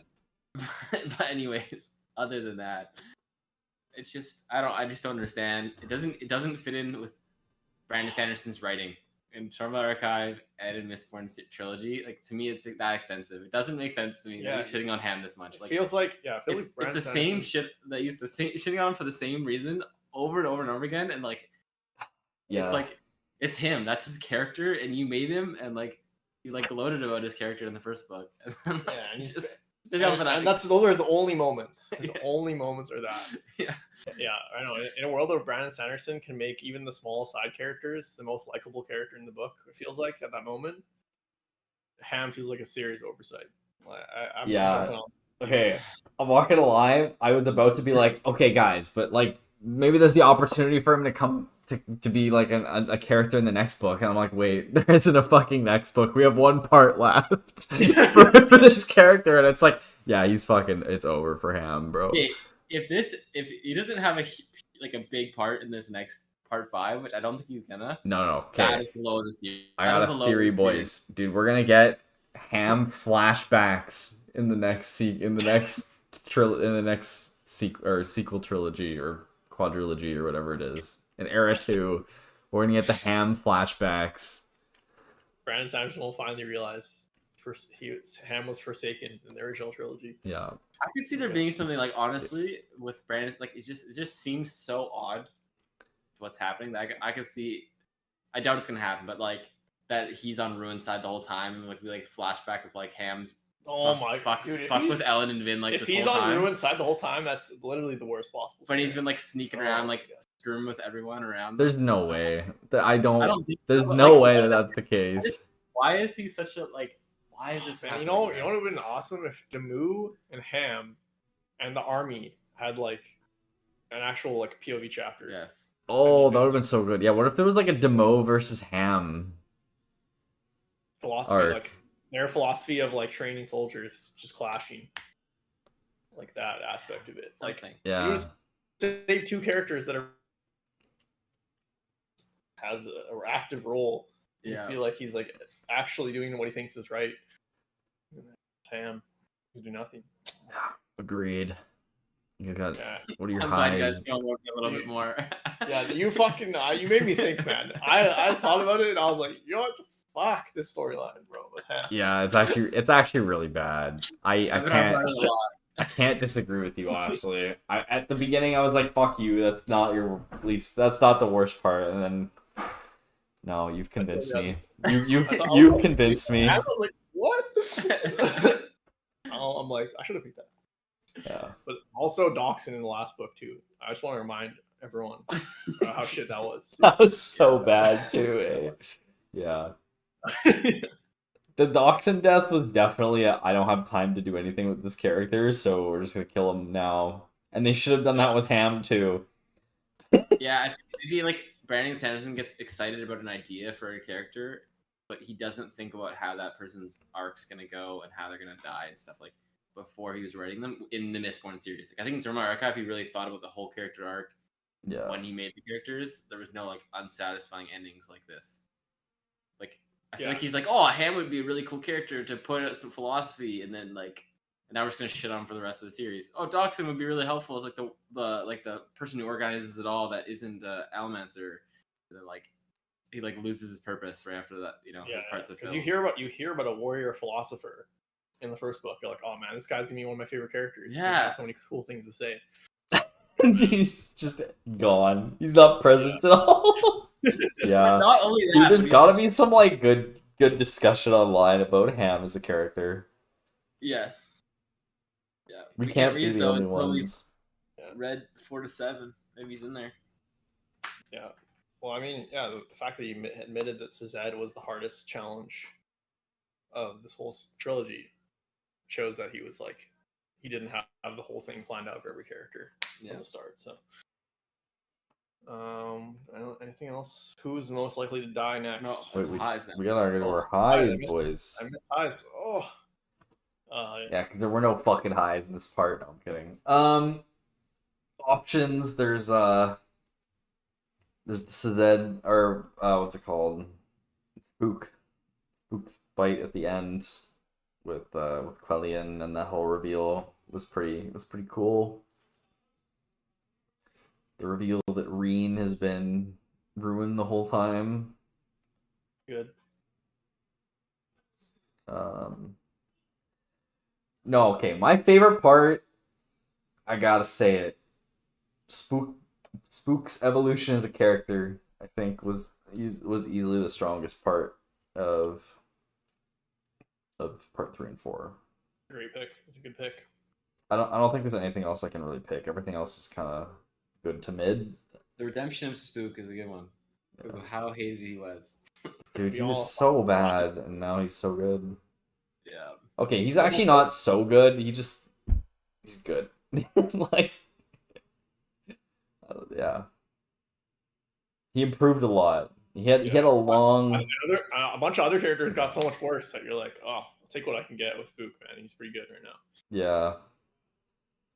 It's weird that I mentioned Spook as the big part because like I thought the whole Urto quest story aspect was probably the weakest, and that just shows how much worse the rest of it was. If Spook was my favorite part, I think, because he was big on Urto. Like he was the Urto storyline, but I didn't like the Urto storyline, so it was like you didn't like part 2, 3, and 4. No, my high is very general. I think it's just going to be Yeoman. Yeoman? Very, very strong all around. Very interesting. Very good. It's nice to just have a solid character that's like antagonizing, but like you can understand, and like it's good. It's good for Ellen's character arc and for the whole group, everyone in that area. I think you picked a better one than me. I like Yeoman more than Spook in this part, but I'll stick with my Spook one because I still felt like Yeoman was very much in the side character zone. He was. Yeah. He was like Spook's a good one because like he was so much more of the book, but I think like Yeoman with the time he had was very good. Like it was the best It was like a nice French dessert, like a little small, but Yeah, like very yeah. good. He was tasting. good. Yeah, there's no flaws. Yeah. Like Yeoman was incredible in this part. Like I loved every second Yeoman was on the page. Like he was super good. I can't believe I didn't mention Yeoman, Yeah, it's honestly. hard because like really only have like it feels like the Urto storyline took up so much real estate in parts 3 and 4. So we also had Vin being stationary for multiple chapters at a time. Not that those are bad. And then Ellen also felt like it was like there's a lot of indecision going on in the camp. A lot of it didn't feel like it was moving as quickly, even though there was a lot of abstract ideas being thrown around. So I feel like I have to pick Spook as well. Fuck that. I gotta pick something else then, because there's more good parts here. Like I liked Ellen. I liked Ellen's parts a lot. I thought they were really yeah, interesting. Ellen's discussion. No, I'm gonna go Ellen's discussion with preservation. I think I really like that part where he I did. was talking with the ghost of preservation or whatever, and it seemed like it's so obvious that they should have fucking asked him to do sign language, like yes, no questions before. Like, but I really appreciate that they finally addressed that, I guess. Yeah. Um, and that whole scene seemed like it was very like melancholy and sad, and it's like a Ellen doesn't realize what he just witnessed, like having all those pre parts right before it and after it, where I think really it was really powerful, reading that and seeing the scene play out with Ellen and the last moments of preservation. They've disconnected again. Oh no. Goodbye.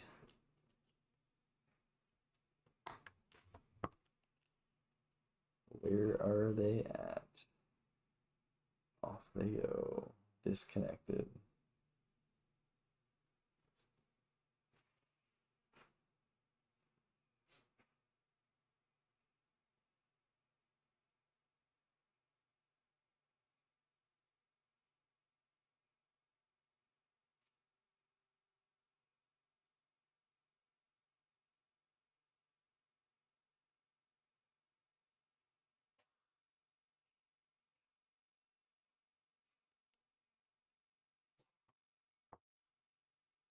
And they're still gone. Really bad internet connection from these guys this week. Terrible. Disconnected. I mean, we haven't had any problems really with cutting out voices or anything. We've had a couple instances, but hasn't been as bad. Oh no, off they go. Goodbye, boys. They're gonzos. They've disconnected fully. Off they go. Will they return, or is this the end of the podcast? All right, movie moments. Movie moments. Probably the spook battle with Quellian. I think that's got to be the movie moment for me. Can't remember what the rest of our thingy-mabobs are. Movie moment.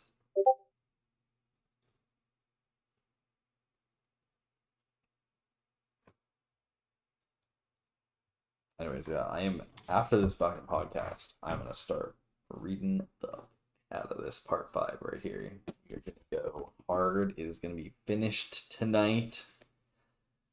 And I'll be texting the group chat and being like, "Oh my god, you guys, it's insane." Do do do do do do do do do do do do do. Where are these guys? Oh, I was just about to give up on you. Oh. It was a long disconnect, boys. I'm gonna head out. Amber's here to pick me up, but I don't know, you guys can wrap it up, but like, Who is most likely to die next? Answer now. Oh ho, boys. We're gonna go. We can't. We're betting on 8 Ball again. It's Ellen again, guys. one more time, One Ellen. more time. This is the 5th. It's like when you're watching sports and it like gives you a random stat. It's like this is the 5th time the podcast crew has bet Ellen will die. quick stats. Quick stats. Yeah. No, it's. I think maybe Ham. Oh my god. Please. Ham. I don't even know. I don't know whether I want that or not. Yeah. All right, see you, Dylan. All right, that's the end of the podcast. This was Books on Tap. We'll be back next week with part 5 and epilogue and the finishing of Mistborn part 3, and then we'll have a reveal for what we're reading next week after that. Which I know you guys are all gonna be incredibly disappointed, but it's not gonna be more Brandon Sanderson. Not my choice. Not my choice. If it was my, it's gonna be hype. It's gonna be awesome. If it was my choice, it would be Warbreaker or Mistborn. More Mistborn, but we'll see. We'll see what ends up happening. It's not my choice. Not my fault. All right. We'll see you guys next